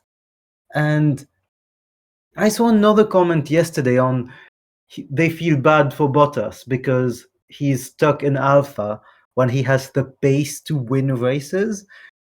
I mean, we're seeing Leclerc not do it. Alonso and Hamilton are nowhere near Verstappen. You're telling me that Bottas is meant to be challenging for race wins. I mean, this isn't 2017. So, yeah, Bottas and Alpha, generally, I don't know where they're going. Bottas, I remember at the start of the year, I thought, okay, that's him done, because he seemed a bit, tired of being there. And then he comes out with this statement that I'm in here for the next 3 years. So more than Alpha, even Bottas, yes, he had an unlucky race, but I'm not too sure where he wants to go or what he wants to do. And on the same topic of drivers at big teams who just went nowhere after that, Perez, going back onto him, another question that we had was, could Perez or Leclerc have won this race, or is it even not worthy to consider it, given the stature of Max Verstappen the Great, who just seems to be ravaging everywhere he goes, like a young Cell in Dragon Ball? I do feel like that rear wing, that pretty much scuppered any chance of him being able to hold on to that win or holding on to second. Had he had a much skinnier wing like Verstappen had, he probably would have been a definite Red Bull 1-2. So you just feel like it was a bit of a tall order for Checo to do it, but he did do it briefly, but he had a compromised rear wing. He definitely had the issue with just bad luck with Red Bull screwing him over in the pit call for Q2. You just think he might have had the pace to be up there on the second row, perhaps. So if he was up there right at the beginning and Sainz wasn't there, could have been really feisty. Probably would have been a 1-2 much earlier, or certainly a little bit more intense. Yeah, I agree with that. And do you think the track would have changed? The track changed something in what was going on, especially that sector 3, which seems to just be a straight? Because the last question we have is, how could we fix this track? You had a very good idea earlier that, Singapore was changed, Abu Dhabi is being changed. A lot of these new tracks go through a hard introduction. We noticed the issues and the discrepancies, and then they change things. So where do you think that Las Vegas could be improved, basically? Oh, I even have a handy dandy picture I've even got it in the in our notes. So that means this could be something, I don't know whether make the editor's job a little harder. Put it on the screen if you can. It is in the server. But basically, there are some things you can do to tweak things. Like, for starters, as we did touch upon it earlier, turn 12. That, I'm sorry, it looks so ungainly. And what we saw with Max and George, they were just George lumbering around on the outside and like, oh, sorry, crikey, I didn't see you there. Where if there was a little bit more wiggle room, because I remember seeing a picture where you saw turn 12 before they put the curb in, and you feel like that's quite a lot of space there. So if you could make it, so that means you just smoothed out the corner to maybe add a little bit of exit speed, 20, 30 miles an hour or something, you could easily improve the speed. So you would be getting, the Formula One speed record held here at Las Vegas. Buy our merch. So there'd be that for a start. Turns 14, 15, 16, 17, that section, absolutely fine. No problems there. Another thing I would say, turns 8 and 9. I don't like that whole thing of going up to turn 8. You suddenly go back up and then suddenly back down again. I feel like if you smoothed out that chicane, so it just becomes a bigger chicane. So you come out of turn 8, you get a left into turn 9, which is a bit of a somewhat sweeping left-hander, to then get down to turn 12. I think that might flow a little better, just a little bit better. And then around the pit complex, because Formula One bought for $240 million a plot of land to do whatever they want with their pit building and all that stuff. That's permanent to them, including that whole first section, turns 17, 1, 2, 3, and 4.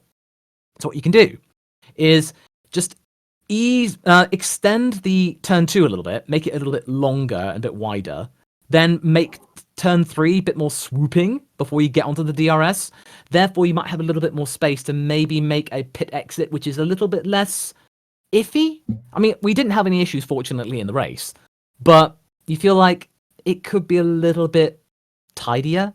I mean, ideally, what I would have liked is to have like some sort of little tunnel. So underneath the pit building and the hospitality units, the cars go underneath, but that would be too tight a turn. So wouldn't quite work there. But if you want to keep the same DNA, you can make some tweaks. So I've had to think about this, and these are some little tweaks, but it can work. It can definitely work for sure. Just have some sort of idea. I think turn 12 would look good if they turned it into basically cops, but going left. So it's really fast, so you can go into it flat out, because then you've already built up most of your speed for that straight. I mean, they might object, because obviously that it would, a lot of moving the barriers back, it would become a very dangerous corner, but also I don't think the engines would appreciate it, because you'd be redlining for a mile and a half, essentially. But it would make that more, it would make that so much more dramatic to go into a straight that long, carrying that much speed.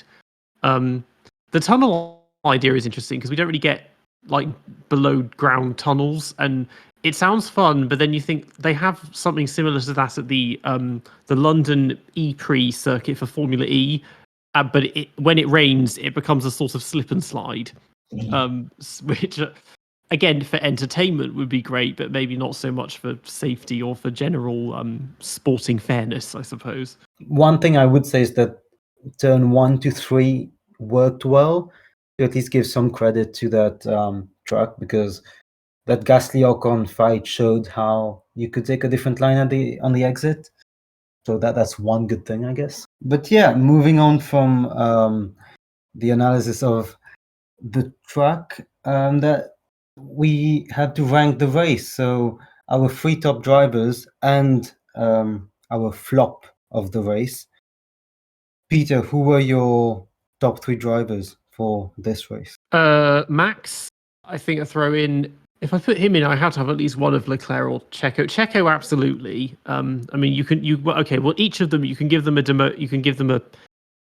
take a point off for, Max at turn 1, Leclerc running wide, Checo leaving the door open on the last lap. Those are the main ones. I mean, Ocon was silent but good. Stroll just did his thing. I think just those 3. Yeah, Max, Checo, and Leclerc. So that's fair, but I feel like both Leclerc and Checo made a mistake. I mean, I think Leclerc made an unforced error. He made up for it, but he still shouldn't have made it. And then Perez let Leclerc by on the last lap. And if I'm thinking about the top 3 drivers, I want drivers that generally were flawless. And so my top 3 would be a little different. It would be Ocon as the best driver of this race. He went from 16th to 4th. Then Lance Stroll, and I don't think Lance Stroll is a good driver, but he drove well in this race. And then Max, because Max got it done despite the fact I'm tempted not to put Max in and actually put somebody else in, but Max fought back from what was a dirty move, in my opinion, in turn 1. So he needs to be given credit for that because he did serve a penalty and he did make up for it. So Max is 3rd. Ocon and Stroll 1 and 2 in that order. Esteban was outstanding in the race. Outstanding. I would say Stroll would be up there for me because having rebounded from Qatar, he then puts in this blinder of a start. He then gets up to 5th, his second top 5 finish in a row. This is like the most points he's scored in a long time in quick succession. So he's definitely up there for me. I would say Carlos is there as well. Coming back from a race which was terrible and he escaped injury, he then put it on the front row provisionally. And then he went from 12th. He got back up to 6th. Had a quiet race, didn't get himself into any trouble. He did that. And then I would say my number 3 is, of course, Oscar Piastri. Because he started at the back. He proved the hard tyre. He was one of the people that proved the hard tyre was the best race tyre. And he was overtaking like crazy. He was just constantly putting in the overtakes, getting up to 3rd at one point. And yeah, of course, he had to pit again. But boy did good. Considering the last few races where he's really been nowhere, he's not really had an opportunity. He was unlucky in Brazil with the timing and whatnot in terms of qualifying, and then that whole lap, losing a lap or something. But yeah, overtakes, fastest lap, you got points in the end. So that's my top 3. Yeah, in my case, my driver of the day was Lance, just because, yes, he didn't do much, but sometimes you don't have to do much to have a great race.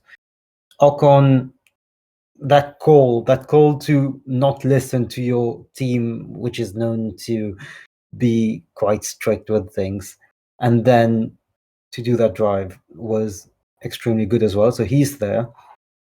But a lot of drivers had good races, and yeah, Verstappen, yeah, Piastri. I'm still gonna put Leclerc in there because yes, he made that mistake, and I don't want to give him too much credit, but he was there. He gave us a good race, and it would be harsh on him to not, if none of us included him. So that's also why I'm including Leclerc. I think he did do a job. It could have gone worse. He could have done better, which is why he's definitely not my driver of the day, contrary to what 21% of the voters thought yesterday, apparently. But yeah. And for flop of the race, that's an interesting one. Who do you think, Law?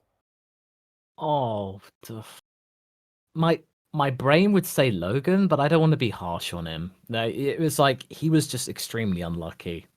But I would say my flop would be, I can't be harsh on Bottas either because he had damage. I would probably have to say Hulkenberg, maybe, because he was adamant that, I know I've been glowing about him this podcast, but he was so glowing about, like, I feel better in the old spec car. And then Magnussen proved him wrong because Magnussen got into Q3. So, and then he does that. He then has the DNF, unlucky, but he wasn't really making waves for me. So I just feel like that really, I mean, even then, that's a real stretch. I mean, I'm thinking, not really sure about that. And you can't be too harsh on Norris because that was a terrible accident. That was really unfortunate, undeserved. But I'm guessing maybe just, Hulkenberg, but it's a tenuous one. Yeah, same for me.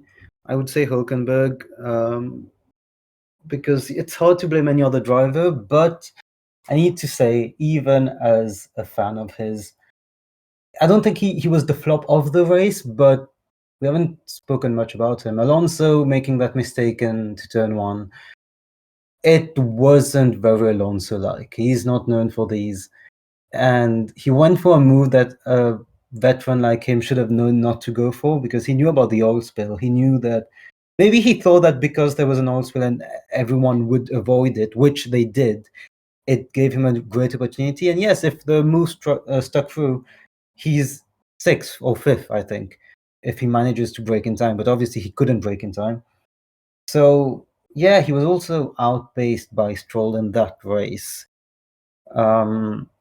Maybe due to damage, but yeah, surprising as it is, I think actually I will give top of the race to Alonso because he should have known better, basically. Yeah, I think Alonso, a very rare mistake from him. I mean, this year in general, he's made very few mistakes, and that was one of the biggest ones he's made in a long time, and it just made him kind of anonymous, just sticking close to Hamilton but doing little else the whole race, really. Absolutely, I think that's fair. But actually, my flop is different from all of yours. It has to be Pierre Gasly for me. And the reason I say Gasly is think about how his race unfolded. He started 4th. His teammate started 16th. His teammate finishes 4th, and he finishes 11th. And the entire second stint, as soon as he put the hard tire on, he was a ghost. It wasn't just that Ocon got luckier or things went in Ocon's way. Gasly had some serious issues with managing the hard tire. He dropped like a stone. And that car, and given his good start even, there was no need for him to be finishing outside the points today. He could have salvaged something. And I think he let himself down. And they need to look at that. Why did he lose pace all of a sudden? To an extent, others didn't. And that falls on the driver. I think Gasly should have done better. 11th is unacceptable given where he started. What do you think, Nav? Did you not forget that he had a battery issue that compromised his second stint? Well, I'm not sure when they confirmed that because, if you read the post-race comments from the team, they don't really mention that at all. Like, the battery issue is not mentioned. I'm looking at their post-race debrief, and they don't mention it once. They just say we need to look at what happened because his pace was abysmal on the hard tire. Yep, Yeah, if there wasn't any issue, then I fully understand that you put Gasly. I thought that there was an issue, but if there wasn't, then yeah, that's not good. So yeah, ranking the race now. Well, rating the race. Personally, it surprised me with how good it was in the end. It was 6 a.m. in the UK, so I did fall asleep between lap 10 and 20. But regardless of that, it was still a good race. I would give it maybe 4 is a bit high, so 3.5. But I guess some might be inclined to say 4 because we had an actual fight for the lead. I would go with you, Nav. I would say 3.5 as well. Mainly for the fact that the beginning was just so dire and it could have gone a lot worse. But it picked itself up quickly. And I would say 3.5 is fair as a start. That's what I'd say. Las Vegas Grand Prix 2023, it's a start. They need to fix some things big time. There are some things they can fix, and they are doable. And I feel like next year will be a lot better. I feel like it could easily be a 4-star race.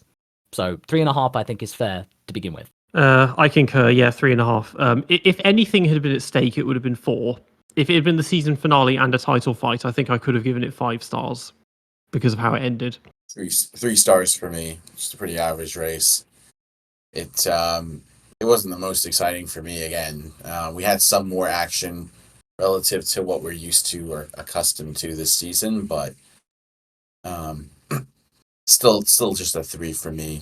Right. I think it's time for the DRS rankings. So, what have we got today? So, yep, keeping it relevant, America driver to do Frontier list, Michael Andretti, so son of Mario, and if things go his way, a possible, team owner, team principal coming in with his own team soon. Af, do you want to go first, quickly? Andretti, well, he had a career that was just disappointing. I think that's something that we can all agree on. He's not a driver I was too familiar with, other than him being disappointing and just not performing anywhere near he should have performed at McLaren, for example. So it's between a B and a C for me, and I'm very open to be convinced for why he should be B or C, or maybe even lower. I would say that with Michael Andretti, that this could be really interesting because him coming in as that team principal and something that many people kind of glossed over and Formula1.com completely ignored is the idea that Cadillac and GM are going to become engine suppliers in 2028. Nobody really covered that except the hardcore motorsport websites. Formula One made no mention of it whatsoever. I don't know whether they're trying to be impartial or anything, or this is just being petty. I don't know. But they made no mention of it. Whereas with Audi, they made a big song and dance, but they had a show car. When Honda said they were going to come back with an Aston, they mentioned it, even though Honda's been known to be a bit flaky. Well, no, really flaky with their commitment to Formula One. And this is big deal. This is GM. I know that GM has its struggles and there are many issues with the company itself, but Cadillac itself in motorsport at the moment is going through a bit of a renaissance. Like, it does have a legit hypercar situation. It does well in endurance. So the name does carry some motorsport cred. So you feel like this is a bit fishy. So I'm going to probably put Michael Andretti as a team leader and as driver. I'd probably say in like the B bracket. Okay, and I get that, but there's a famous anecdote where Michael Andretti's wife came on the team radio during the '93 season at McLaren and asked, "What's for dinner, honey?" This guy just had no idea what he was getting himself into, and he makes a bunch of excuses afterwards why he couldn't match Senna. Mate, the reason you couldn't match him was because Senna was a bit good. Just a bit. And I think that the problem is that Michael Andretti has a very famous last name, but that doesn't, even Mario, I mean, very famous last name, world champion, but in Formula One, which is how, I look at this podcast, it's Formula One centric, he was awful and he wasn't prepared and he didn't have the level of professionalism required with his wife coming on a team radio in the middle of a, session and asking what's for dinner. I mean, imagine Ron's face during that. So he's a C driver for me. And low C. I'm being very generous. He had a horrible stint in Formula One. Glad to see he's trying to re-enter the sport in another way through his management position. Nav, what do you think? No, I was just going to ask you, what is that story about? Because I actually haven't heard this. When was that? I think that was in '93. And what I can remember was that basically, like, his wife came on the radio and said something like, first of all, she was known to be like a very pushy person. Okay. It's like she always wanted to be in the pits. She wanted to have access to his radio headset, and McLaren granted that.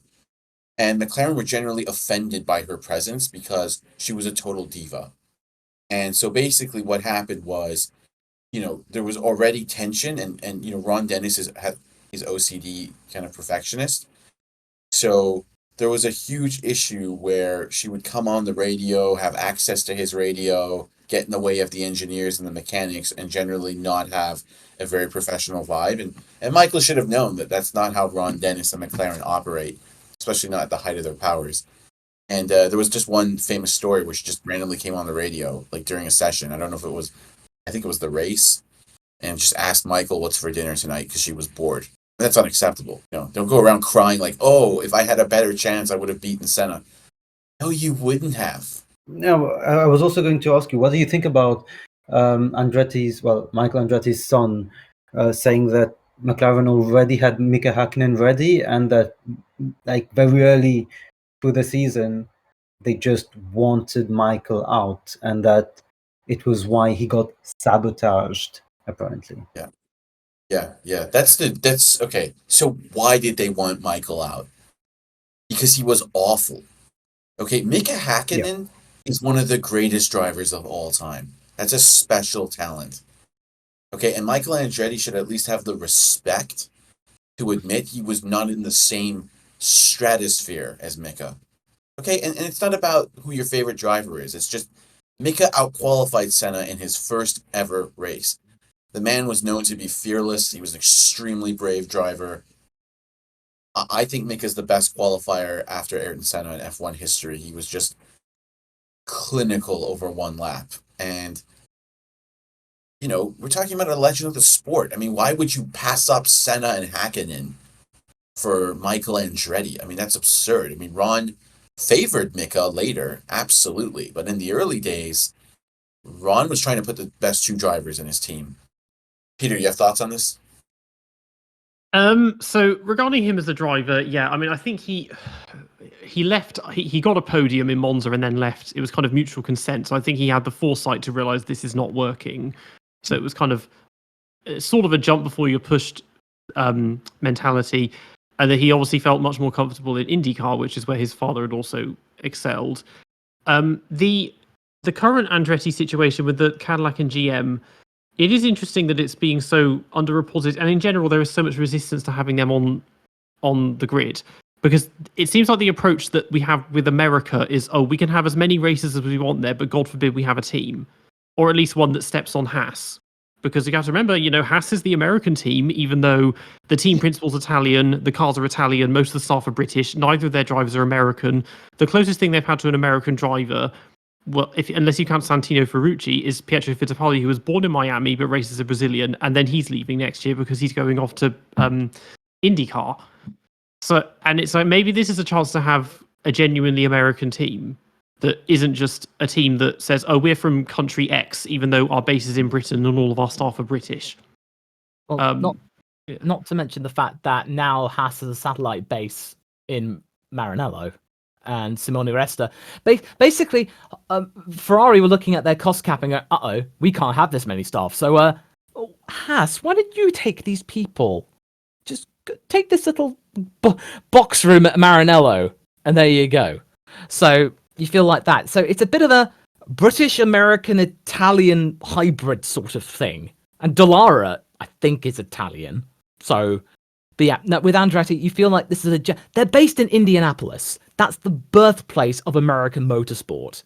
That's the most authentic motorsport-wise you can get. The Indy track is right down the road, so they got everything, and especially F1's push for American audiences, American money, American sponsors and celebrities. But when you get an American team, we don't want that. No, it's one step too far. So you just feel like you can't have it both ways, F1. Just let them. But you do feel like that Toto. There was a comment he made a few days ago. He's just saying, well, it's not up to us, the teams now. It's up to Formula One to let them in. At the end, we really don't have a say. So you feel like this is all a bunch of posturing. This is all just a bunch of smoke and mirrors. This is all the teams rattling their sticks, going, "We want a good deal." They'll get a good deal in the end. It'll just take a few months of saber rattling until they'll come in. They'll come into discussions in private and they'll sort out a deal to get Andretti on the grid. Yeah, as they always do. They just find a way to make things work and money. not look too bad. Yeah, exactly. So I think the consensus for Michael Andretti was C tier. Yeah. Yeah. Yeah, I think it's fair. D without the podium. Yeah, good point. Yeah. And moving on to this beloved track where we raced it yesterday, well, on Sunday, Las Vegas circuit. There's not much else that we haven't said on that track, but it was better than we thought. So very succinctly, I would just say C. I'd agree with C. It's a start. Yeah, I think C. Similar to Caesar's Palace, it is below par, but there is something there. Like, it has potential, and we just haven't really tapped into it yet. I think that is a D because I think the track conditions are giving it a better image than it deserves. I put it in a D.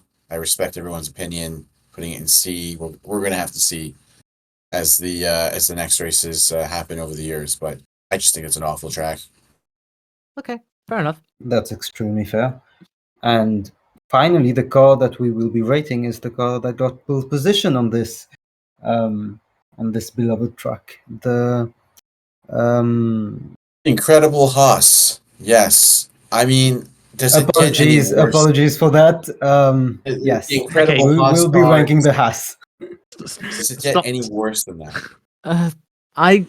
I would probably say, I would want to say it's F, but I mean, Hulkenberg can make it sing in the right circumstances. So it's a low D. It's a low D. That Hulkenberg's Q3 magic, that saves it from being an F, because Magnussen most of the time is like, oh right, so yeah, no, low D. They've kind of built the 2019 car, but without the good qualifying. So just kind of a D, because now it's kind of half the time it's useless in qualifying. Occasionally it's okay, but in the races it's basically never good. And they, no matter what, 7 years on, and they still don't know how to make their tires last. It's just a bit sad. All the time they get some random car in to Q3, and then the pace just goes away because of temperature, because of track conditions, because sometimes of the drivers. Because yes, the drivers are decent, but they're definitely not top 5 material. So it's a D for me as well. But I always wonder, and that's a point that Ciaron always comes up with, how good is the car really? Like, is the race pace that bad or not? Yeah.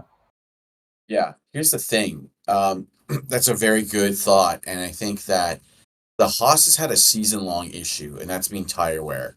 And what's been really pathetic is that they tried to throw everything at this, and they've made very little, if anything, gain. So that tells me operationally, off the bat, this team is a joke. And then you have two drivers who have no redeeming qualities at the moment. One of them is just nagging, and the other one just, I'm not quite sure what he's doing. I mean, I hope Magnussen is proud of himself, because I don't think anybody else is at the moment. And it's a D car. Law, what do you think? I feel like I'm starting to see some theories here. I'm beginning to see a pattern. Has prefer one car over the other. Like 2021, we saw Schumacher and Mazepin. There were rumors that Mazepin had a heavier chassis, but that didn't really matter because Schumacher was faster than him by sometimes a whole minute. Then the following year, K-Mag comes back in. He's got the Viking car, whereas Mick has the car. He has the slower car. Then Magnussen's getting that this year because Hulkenberg's the one that scored the most points. And this is the first time now we've seen a driver who is not afraid to bash the car constantly. Like we saw with Grosjean and Magnussen. Yeah, they'd have whinges on the radio, but their voices weren't really heard. But Nico, he's a super sub. We know that he can do good, but he's not been allowed to do that. And now we have these rumors that maybe Alfa Romeo and Sauber wanted him, but Haas have kept him. So you feel like he's caged up, that he's got nowhere to go. So he's venting. Yeah, and on the topic of the drivers, Kevin, who usually just does his thing, has also spoken out, I think, on Danish press, saying that his input hasn't been as valued this season as it usually does, which is a bit surprising because he is the Haas driver. He's been there for 6 years, I think, in total. So yeah, they have valued Nico's input more, and I think that has also affected him. That was my last thing. I still rate the car D. Yeah, it seems like the general consensus is a D from all of us, which I think is pretty appropriate for this car. Right. Appropriate. Right. Well, I think we've covered just about everything now on this, so that's a interesting race in the end. Not quite as crazy as it could have been, but sort of controlled frivolity, I think, is the way I'll sum it up. Absolutely. Messy start to the weekend, but then there was a race that was somewhat watchable. Hopefully they learn from this and they don't make the mistakes of the past weekend in future editions of the Grand Prix. So I think it's an awful track, but I guess it's good that F1 is expanding. So we eagerly anticipate future editions of this race, in my opinion. Yeah, if this track is here to stay, at least it's not as bad as we thought it would be. Yeah, again, I would say it's a start. Yeah. Okay, so yeah, that brings this episode to a close. So yeah, thank you once again for joining me, Ciaron and Nav. Thank you very much for having us, and it was a great episode to cover. Likewise, thanks. Appreciate it. And thank you to our guest, LawVS. If you want to plug yourself, where can people find you on the airwaves? Well, in terms of the YouTube algorithm, I'm the shouty ladder man of the Formula One community. So if you just see a guy who's up an attic ladder, that's me. But if you want to go, you just type in LawVS, you'll find me on social media. You've been listening to the DRS Train podcast. We're on YouTube and Spotify, and you can also find us on X and Instagram at DRS Train Podcast. Join us next week, where we shall review the season finale in Abu Dhabi. Stay safe, and we'll see you all next time.